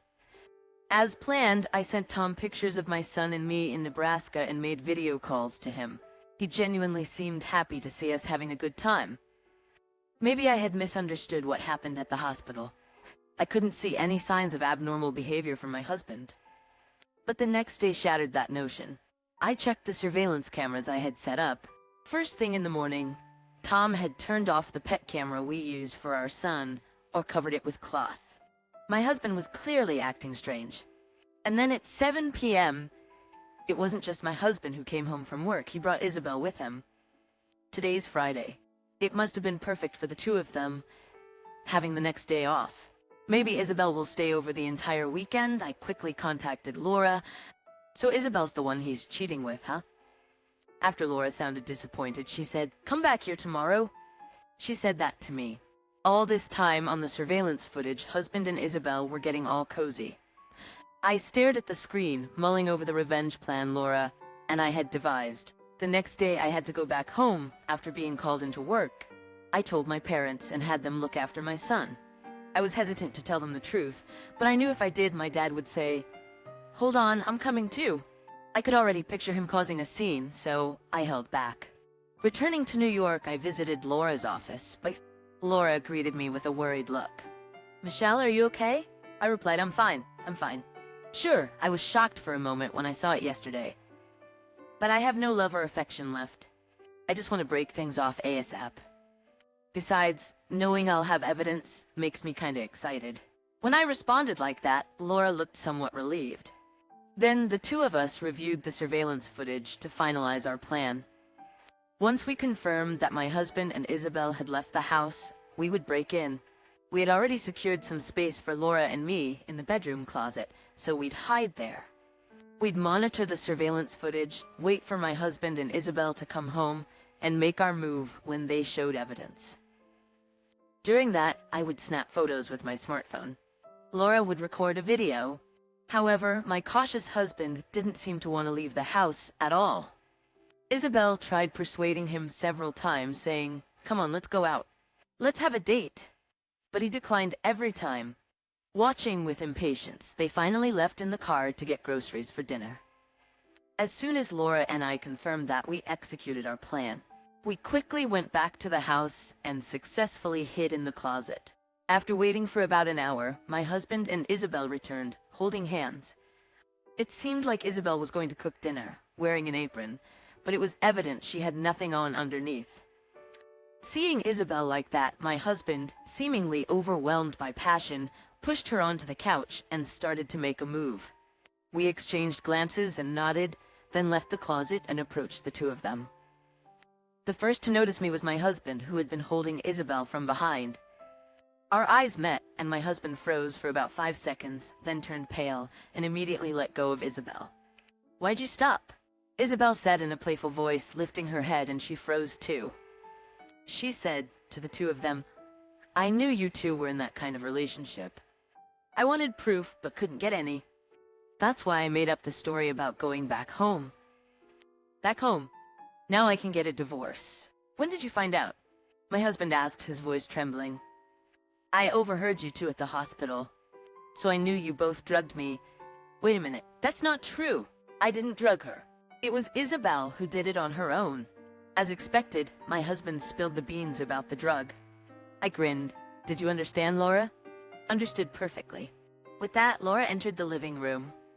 "Why is Laura here?" The first to react was Isabel. "Michelle hired me. I didn't want to believe that Isabel was cheating and drugging drinks, so I was helping her gather evidence to prove it wrong. But I was shocked to see that it was actually true on the video." "What do you mean by request?" Tom, having met Laura a few times and knowing her profession, asked anxiously. "Tom, what you did counts as infidelity. Michelle has the right to divorce you and claim alimony." "Whoa, hold on. It's not like that. It was just a fling with Isabel. Please don't get the wrong idea." Laura's words shook him, and the husband quickly denied them. "Wait a minute. A fling? You told me once our kid grows up, you were going to divorce Michelle, didn't you?" "Was that a lie?" "Of course it was. Who the hell would choose someone like you over their family?" Isabel was at a loss for words at her husband's harsh statement. Seeing Isabel's reaction, Laura decided to add more. "I'm sorry to say this when you're upset, Isabel, but we also have testimony that you drugged Michelle's drink." "So what? You could be charged with a crime of injury. The police will be here any minute now." Laura was speechless. She seemed too shocked to say anything. "Wait, stop it. It was just a joke, right? Tom, help me out here." Isabel cried out to my husband for help. Tom ignored Isabel's pleas. Laura said to him, "If you knew that Isabel was mixing in sleeping pills, there's a chance you could be considered an accomplice." "Why me? She did that on her own." Afterwards, when the police arrived and were shown the footage we had taken earlier, both Isabel and her husband were taken to the station for questioning. Additionally, When I mentioned the information I had obtained from a private investigator about her being prescribed sleeping pills, they responded, "We'll thoroughly investigate that matter as well." I was told that after Tom and Isabel were taken away, I booked a hotel room and toasted with Laura. I didn't want to spend another second in that house. And for the final touch at the hotel, I sent videos of the affair. The videos of the affair and the testimony about the sleeping pills were presented to the company where Tom and Isabel worked. The impact was immediate. A week later, my husband was questioned at the police station. Fortunately, he was not charged, but he did lose his job. After the company reviewed the evidence and confirmed the facts, several testimonies came forward about the two acting suspiciously at work. As a result, my husband was forced into voluntary retirement. Everything went according to mine and Laura's plan. Around that time, I began discussing divorce with my husband. He came alone to Laura's office. When I asked if he had hired a lawyer, he replied, "I asked a friend, but they turned me down because they said the odds were overwhelmingly against me." Then, after taking a deep breath, he began to plead. "That's not why I came today. I came to ask Michelle for forgiveness. Please, I'll pay alimony or whatever it takes. Just don't divorce me." Saying this, my husband got on his knees and begged. I was unmoved by his pleas. Why would anyone want to reconcile with a man who cheated and is now unemployed? At least I don't. "Let's get a divorce," I said. "No, I'll never do it again. Please reconsider. And Tom Jr. needs his father, right?" I was disgusted that he would bring up our son at this point. "We don't need a jobless father who has been unfaithful. Even without you, I'm confident I can raise our child without any hardship." Despite what I said, my husband tried to continue with his excuses and begging. Laura interrupted him. "This isn't going anywhere. Should we bring this to mediation? Tom, you're clearly at a disadvantage. The legal fees will just deplete your savings. For us, as long as we get the divorce, it doesn't matter how. But for you, it'll just be like throwing your money away." Tom held his head in his hands and let out a scream. After pondering for a good 5 minutes, my husband finally said, "Give me some time to think," he said in a strained voice, and then left the office. Seeing his state, Laura and I couldn't contain our laughter and burst out laughing. 2 weeks later, Tom messaged me agreeing to the divorce, and we decided to meet again. The location was once again Laura's office. My husband, who came, looked extremely worn out. It seemed like he had given up this time, as he unemotionally accepted all the terms Laura proposed. In the end, he would pay a compensation of $15,000, monthly child support of $400, and I would also receive half of my husband's severance pay. We settled on the agreement with no division of assets. However, he seemed unable to find a new job and begged, "Can I make the compensation payments in installments?" Without any division of assets, the only money he had was his severance pay. Being jobless, he probably had no choice but to use that for living expenses. Reluctantly, I agreed to let him pay in installments by increasing the compensation to $16,000 as interest. And so we got divorced without a hitch. I managed to get the money as planned and rendered my husband jobless. I believe I took everything from my husband, family, job, and money. Next is Isabel. For days after the divorce was finalized, I got a call from Isabel's lawyer asking to settle the matter of the wedding out of court. Just like always, we decided to discuss it at Laura's office. As soon as Isabel entered the office, she pleaded, kneeling down, "Please forgive me. I'll pay any amount of compensation." Recalling my husband groveling in Laura's office, I had to chuckle. Not gonna happen. That's what I replied. "Why? Aren't we friends?" "I'm hurt." The look on Isabel's face made me angry. "Who had an affair with a friend's husband and then drugged me?" "It was you who betrayed me first, wasn't it, Isabel? I don't consider you a friend anymore." "That's harsh. The sleeping pills weren't a big deal, and I broke up with Tom, didn't I?" Isabel shouted back, "So what? I'm still hurt. Besides, if you want Tom, he's all yours." As I said this, Isabel seemed a bit pleased, "But just so you know, he's unemployed. He quit his job after the affair with you got out. Now he's jobless and can't even pay me alimony. If you're okay with such a man, go ahead. I guess you're content with my leftovers," I said with a smug face. Suddenly, Isabel shrieked and lunged at me. Quickly, her lawyers stepped in to intervene. That was attempted injury, right? Laura remarked, causing the lawyer's expression to darken. As for the wedding issue, feel free to sue. But please let this one slide, the lawyer pleaded. Laura asked me, Michelle, are you okay with this? When I nodded in agreement, Laura said, all right, we'll drop the settlement. But we'll proceed with suing Isabel? No way. Laura, that's too harsh. I never did anything to you. I'm not your friend. Nancy and Rachel, after hearing about this, were disgusted with you. Don't you think you're out of friends? When Laura said this, Isabel began crying hysterically. That's so unfair. What did I even do? Probably fearing another assault, Isabel was practically dragged out of the office. I was at the office with my lawyer, Laura, when we both burst into laughter. No matter what I did, it couldn't be considered an affair or an injury case. But with this, I successfully took away Isabel's job, friends, and husband. It's been 6 months since then. In the end, since we didn't settle out of court, Isabel was arrested for causing injury. Her parents apparently heard about the arrest from Laura and her friends, and they came to apologize and offer compensation. According to her parents, she likely won't get probation because of her denial and bad attitude. We've tried talking to her, but she seems to have given up and won't listen. On the other hand, her ex-husband is struggling to pay the compensation. He hasn't been able to find a full-time job yet, and is working a part-time job in construction during the day. At night, he's also working in the cleaning industry, trying to cover alimony, child support, and his own living expenses. I would be in a difficult situation if the money stopped coming in, so I hope he doesn't overwork himself. As planned, I return to my job at the hotel. I feel bad leaving my son in daycare, but I make sure to spend all my off days playing with him. With the money I received from my ex-husband, I can easily make a down payment on a condo, so I'm also looking for a new home. Once things settle down at the hotel, I plan to pay the down payment and buy it. My current life, with work and spending time with my son, is much more fulfilling and enjoyable than when I was a stay-at-home mom living with my ex. Moving forward, I want to cherish this life and hope to someday meet someone great. I'm telling you to leave, you woman who can only give birth to girls. The one glaring at me with utter contempt was my husband, Jake. I instinctively rubbed my belly. I had given birth to 3 daughters through this belly, in pain, for Jake. But what Jake really wanted was a son.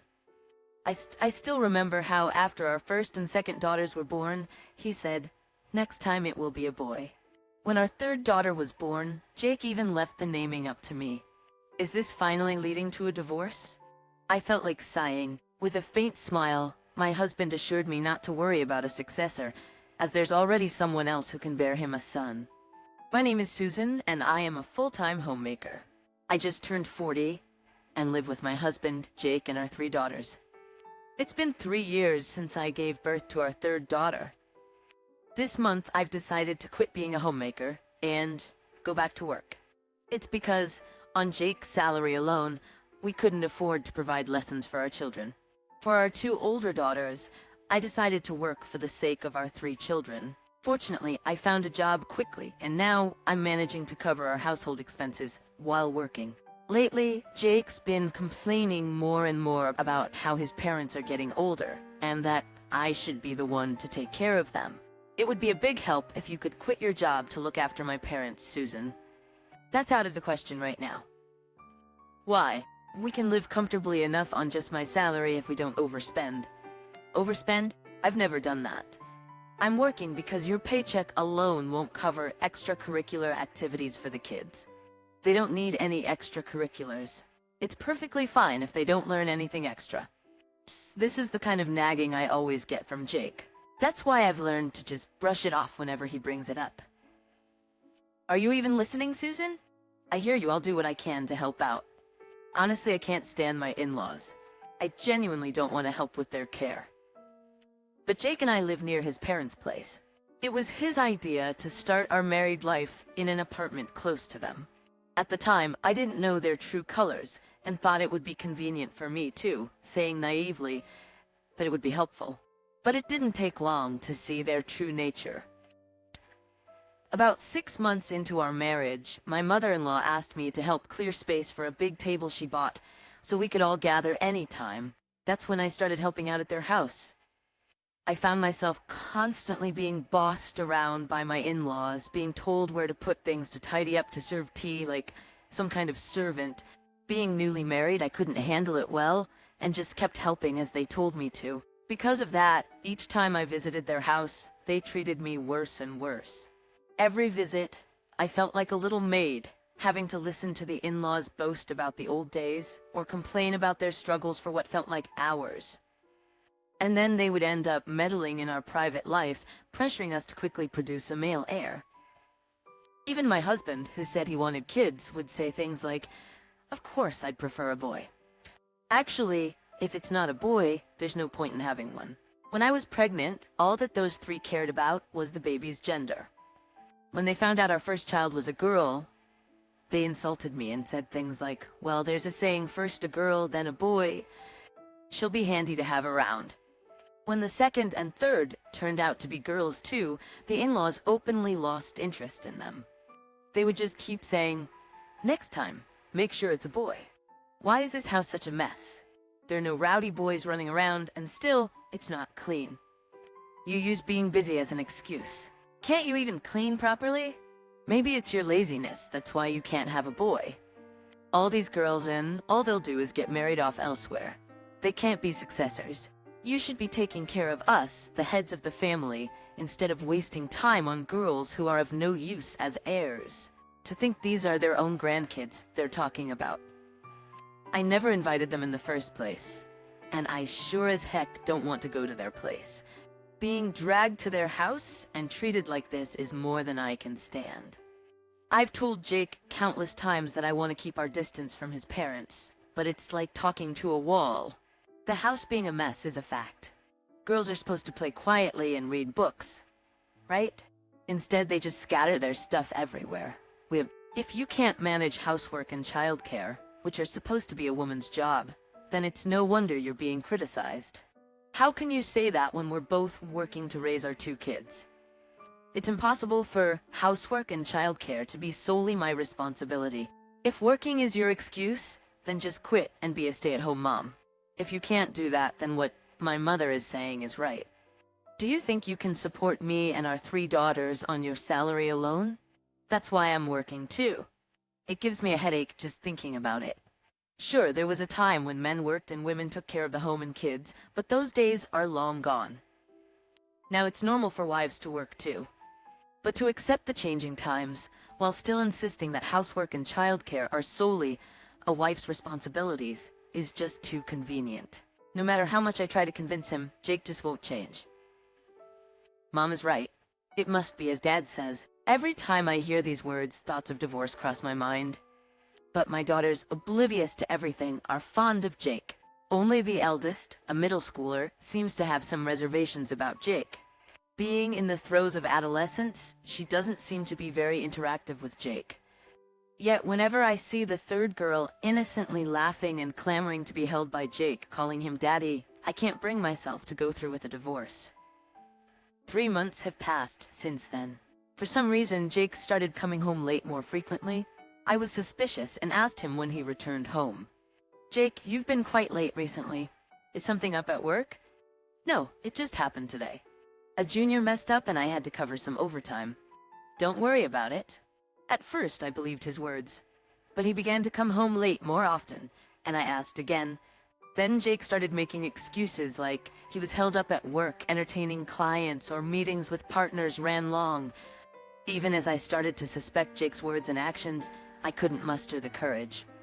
I mustered the courage to take that step away because I didn't want to deprive my children of their beloved father. I started to pretend not to care about Jake's late returns. Half a year had gone by in this way. A colleague I worked with mentioned seeing Jake walking in the downtown area with a young woman. I dismissed it, saying Jake was at work, but she insisted she wasn't mistaken. Our families are close, often going camping or having barbecues together on holidays, and my daughters are around the same age as hers. Jake and she always got along well whenever they met.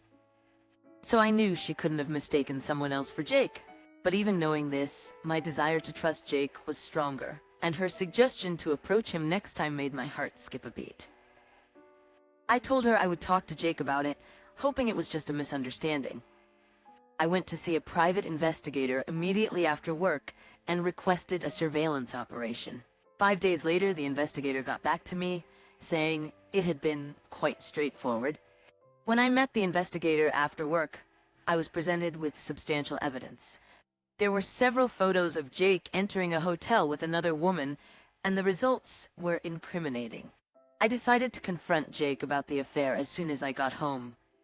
Though he had gotten home before me, he was just looking at his phone in the living room. I saw my eldest daughter take her younger sisters to her room. And while I felt sorry, I couldn't keep it to myself. Jake, can you explain this to me? You said you were working overtime or entertaining, but is entertaining clients at a hotel part of the job? Jake didn't respond to my words and just started making a phone call with a cold expression. For some reason, Jake remained silent, determined not to speak. So your silence means you admit it's true? It's none of your business. You really think a husband's affair is none of his wife's business? It's none of your business. No matter how many times I asked, Jake only repeated that it was none of my business. Then suddenly, the doorbell rang. While I was thinking of pretending we weren't home, Jake quickly went to open the door. In came my in-laws and the woman from the investigator's photos. What's going on? Did you call them here? I hadn't planned on telling the truth until everyone arrived. Well, now that everyone's here, explain these photos. I challenged Jake again with the photos. The girl there is pregnant with a boy. Our family has always needed a son to carry on the family line. I told you before we got married that we needed a son. But you kept having girls. So, you're no longer needed and should leave right away.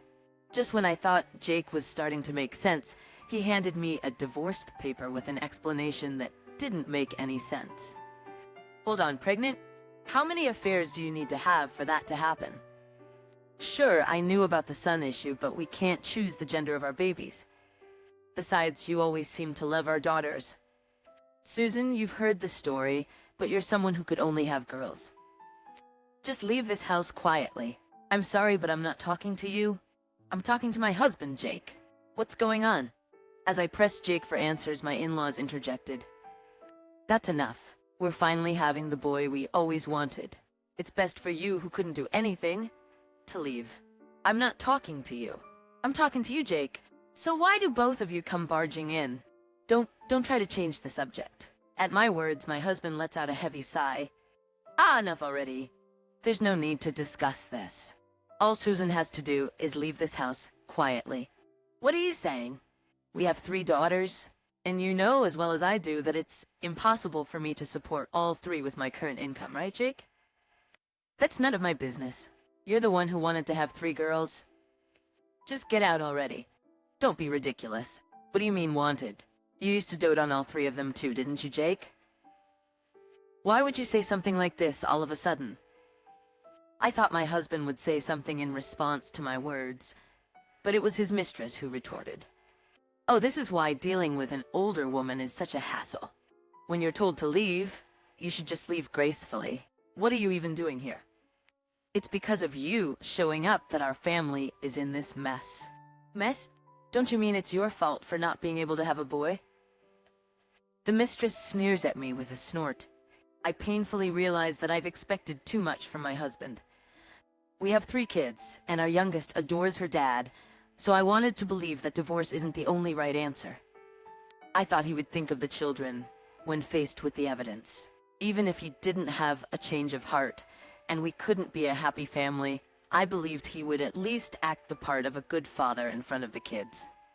But in reality, he shamelessly brings home not just his parents, but even his mistress. I understand. I'll file for divorce. I was too naive. That's what I realize as I stand up to pack my things. I had thoughts about the mistress, smirking as she watched, but I didn't care anymore. I snatched the divorce papers from my husband and signed them. I write my name as the guardian for our daughters. I'm taking custody of all 3 girls. I'll be filing for alimony and child support later. I'm leaving now. but I'll come back for the things I can't take with me today. Do whatever you want." My in-laws, who usually make snide remarks, listen to our conversation with dissatisfied expressions. It seems they have left this discussion up to my husband. Knowing this, my husband confidently tells me off. Feeling the tense atmosphere, I hug my eldest daughter, who has been cautiously observing from the room. Maybe she understood just from that, because she immediately started packing her things. The middle and youngest daughters, thinking they are going on an outing, cheerfully prepare their to-go bags. Even as we gather our bare essentials and head for the front door, no one comes out from the living room. The middle and youngest daughters look puzzled, but when they wave goodbye cheerfully, they leave the house in high spirits. I call my parents' house. I haven't been home much since I moved far away after getting married. Despite the sudden call, my mother tells me to come back as soon as I can. They offer to pick us up, so we decide to stay in a hotel for the night.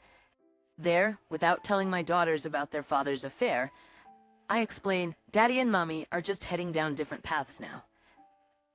The younger two, who love idols, recall a recently disbanded group who had said the same thing. Does that mean we can't be together anymore? It seems my eldest understands what I'm saying. I return to my parents' home with my daughters, and we are swamped with changing our family registry and various other legal and administrative processes. And before I know it, 2 months have passed, and I successfully received alimony and child support from my husband and his mistress. I had filed for compensation for the affair against both, and additionally, for child support from my husband. Not wanting to see their faces ever again, I conducted everything through a lawyer. It cost money, but it was worth it to avoid the stress. The lawyer's visit to my in-laws to discuss alimony and child support was met with their silent bitterness, like they were swallowing a bitter pill. Nevertheless, my husband had an affair and even got another woman pregnant, which looks bad to outsiders. To prevent more complications, both my husband and my in-laws hastily gathered the funds for payment. It seems they even covered the mistress's portion of the alimony. Another 3 months go by. While we can't afford luxuries, my parents have supported us, and the 6 of us have been able to start living a peaceful life together. I was just beginning to get used to life without my husband, as were our daughters. On his day off, my husband suddenly called me. When I ignored him, the phone kept ringing over and over. I thought it would be trouble if it kept ringing until our daughters returned from their lessons, so I reluctantly decided to answer my husband's call. "Good, you finally picked up. What do you want, all of a sudden?" "Well, you see, the woman I cheated with just gave birth. What am I supposed to say to that?" I was about to hang up coldly when my husband suddenly raised his voice. The crotch. According to my husband, the child that his mistress had given birth to was a girl. Moreover, it wasn't a case of a mix-up during the ultrasound. The doctors had been saying it was a girl from the start. The mistress had lied about the baby's sex because she wanted to marry my husband, who apparently would have considered divorce if it weren't a boy, but his parents put a stop to that. They were worried about not having any grandchildren if things continued as they were, so my husband called off the divorce. He was supposed to be thinking about having another child right away, but his life was in shambles, and he couldn't focus on that. Right after the birth, she couldn't work and had no income. She refused to do housework perfectly because of child rearing, and she flatly denied doing any caregiving for my in-laws. Of course, if you're living with a baby who may or may not have a steady head yet, it's going to be like that. It's tough to take care of household chores perfectly when you're desperate with a baby, and you don't have the physical strength or spare energy to take care of elderly parents. Yet, living with this new wife, my husband now told me he was thinking of divorce again. "So what do you want me to do about it?" I responded coldly, and my husband said, "Susan, please, can't we start over?" "Huh? As if I have any intention of getting back together with you now." I lashed out at him. "Don't talk like that. Despite having thorns like a rose, you're delicate and bloom beautifully, aren't you?" "I love that about you, Susan. Let's give it another try." My husband was trying to hold me back with his poetic words. Those words gave me chills. "Susan, are you listening? We've been together for a long time. Your feelings haven't changed just because we've been apart for a bit, have they? Perhaps I would have been moved by my husband's words of love if this were back when we were married, but after discovering his affair and getting a divorce, all I could feel was coldness. I just gave a bitter smile. You're smiling, so that means you forgive me, right? My husband happily misunderstood. Huh? You're totally clueless. That was a bitter smile. I'm not laughing, and I haven't forgiven you. Why do you have to say that? Susan, please consider getting back together. Haven't we always been doing well? You were happy with me, weren't you? We were not doing well. That's why we fought so many times. I wasn't happy. That's why I divorced you. It was you who said you didn't need me anymore. Need me? That's true, right? Then we can start over. It was me who suggested we break up. So I'm suggesting we start over. Let's do it. My husband started spouting nonsense about wanting to reconcile. He even brought up old times. And honestly, I was fed up. But then a thought struck me and I changed the subject. About Kate. Why do you know her name? She didn't introduce herself that time, did she? My husband sounded surprised when I mentioned the name of my remarriage partner. Of course I know. I heard it from the detective, and I even sent a certified mail for the alimony claim. And about her. What about Kate? I was just wondering who she might be targeting next. She has a hobby of breaking up seemingly happy couples or married people, and since you and I are divorced, I was wondering who the next target is. My husband said nothing. Perhaps he was speechless, mouth agape. I proceeded to explain to my unresponsive husband what I knew about this woman named Kate. Kate had always been adorable since she was a child, always surrounded by various people. Her father, the company president, doted on her, and she was spoiled, always getting what she wanted. It's precisely because she could get anything she wanted that taking things from others became her hobby. As an adult, her targets became other people's boyfriends, fiancés, and husbands. Since taking things was her hobby, she would easily discard them once she managed to start a relationship. When I introduced her dating history investigated by a detective to Jake, he gasped in a strangled voice. What the heck? Why bring this up now? If you told me this when we were getting divorced, I wouldn't be in this mess. Back then, all you said was get out. You never listened to my side of the story. So I did as I was told and left.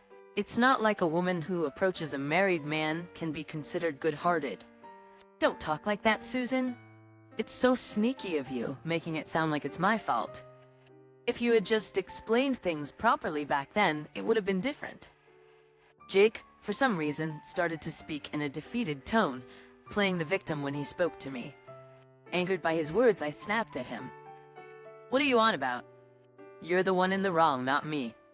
Why don't you just live however you want? I don't care anymore. At my words, Jake suddenly spoke in a softer tone. Susan, it's gonna be tough.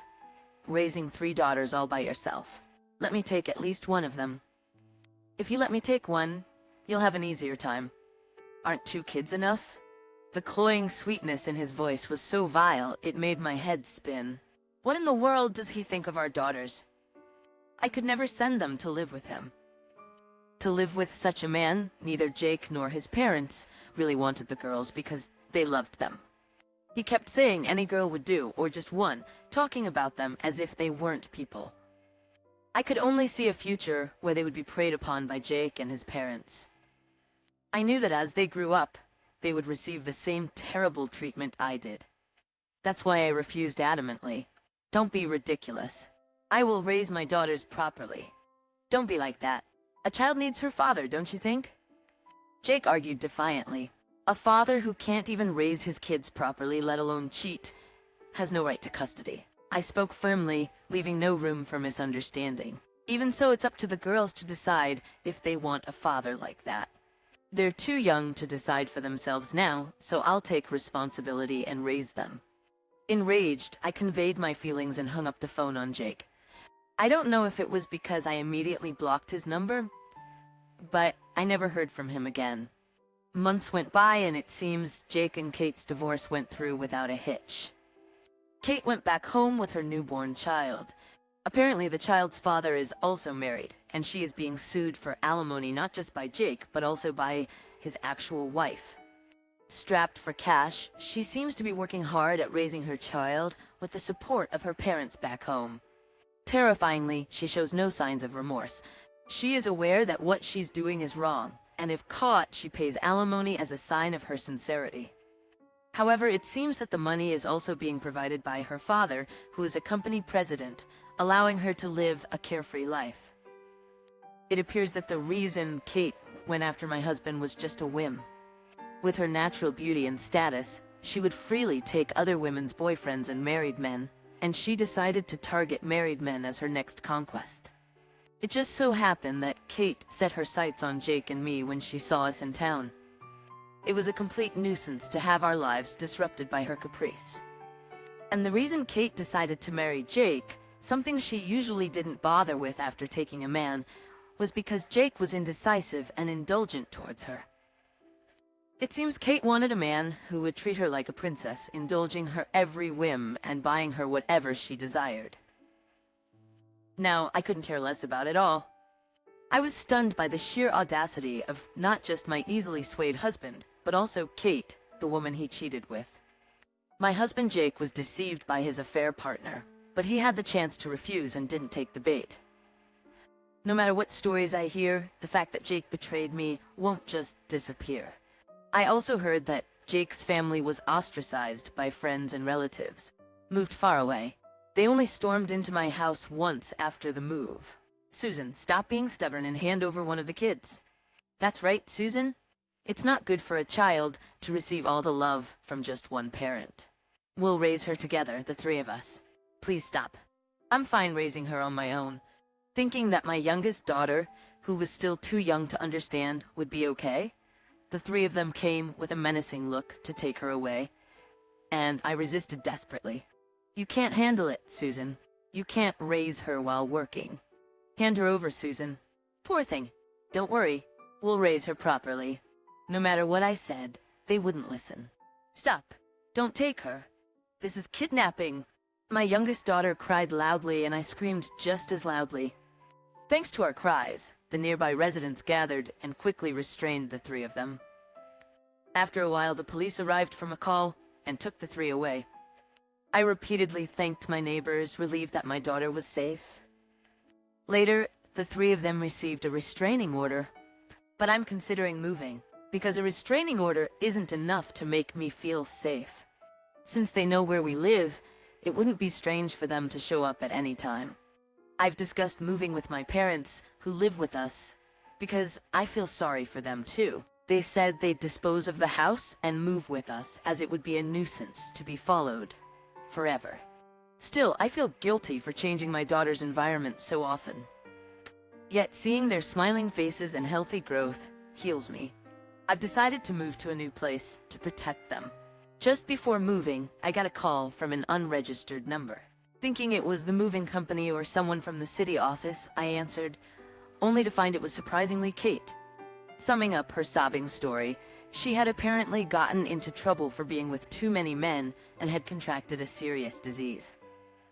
I need money for treatment, so give me back the alimony, she cried, but I responded coldly. Don't you have a wonderful dad who buys you everything? There's nothing I need to do for you. Her audacity was too much, and without much of a response, I just hung up. I immediately blocked her and bought a new cell phone, so now she can't reach me anymore. I'm grateful to my parents for coming with me, and I'm determined to keep working hard for my daughter's healthy upbringing.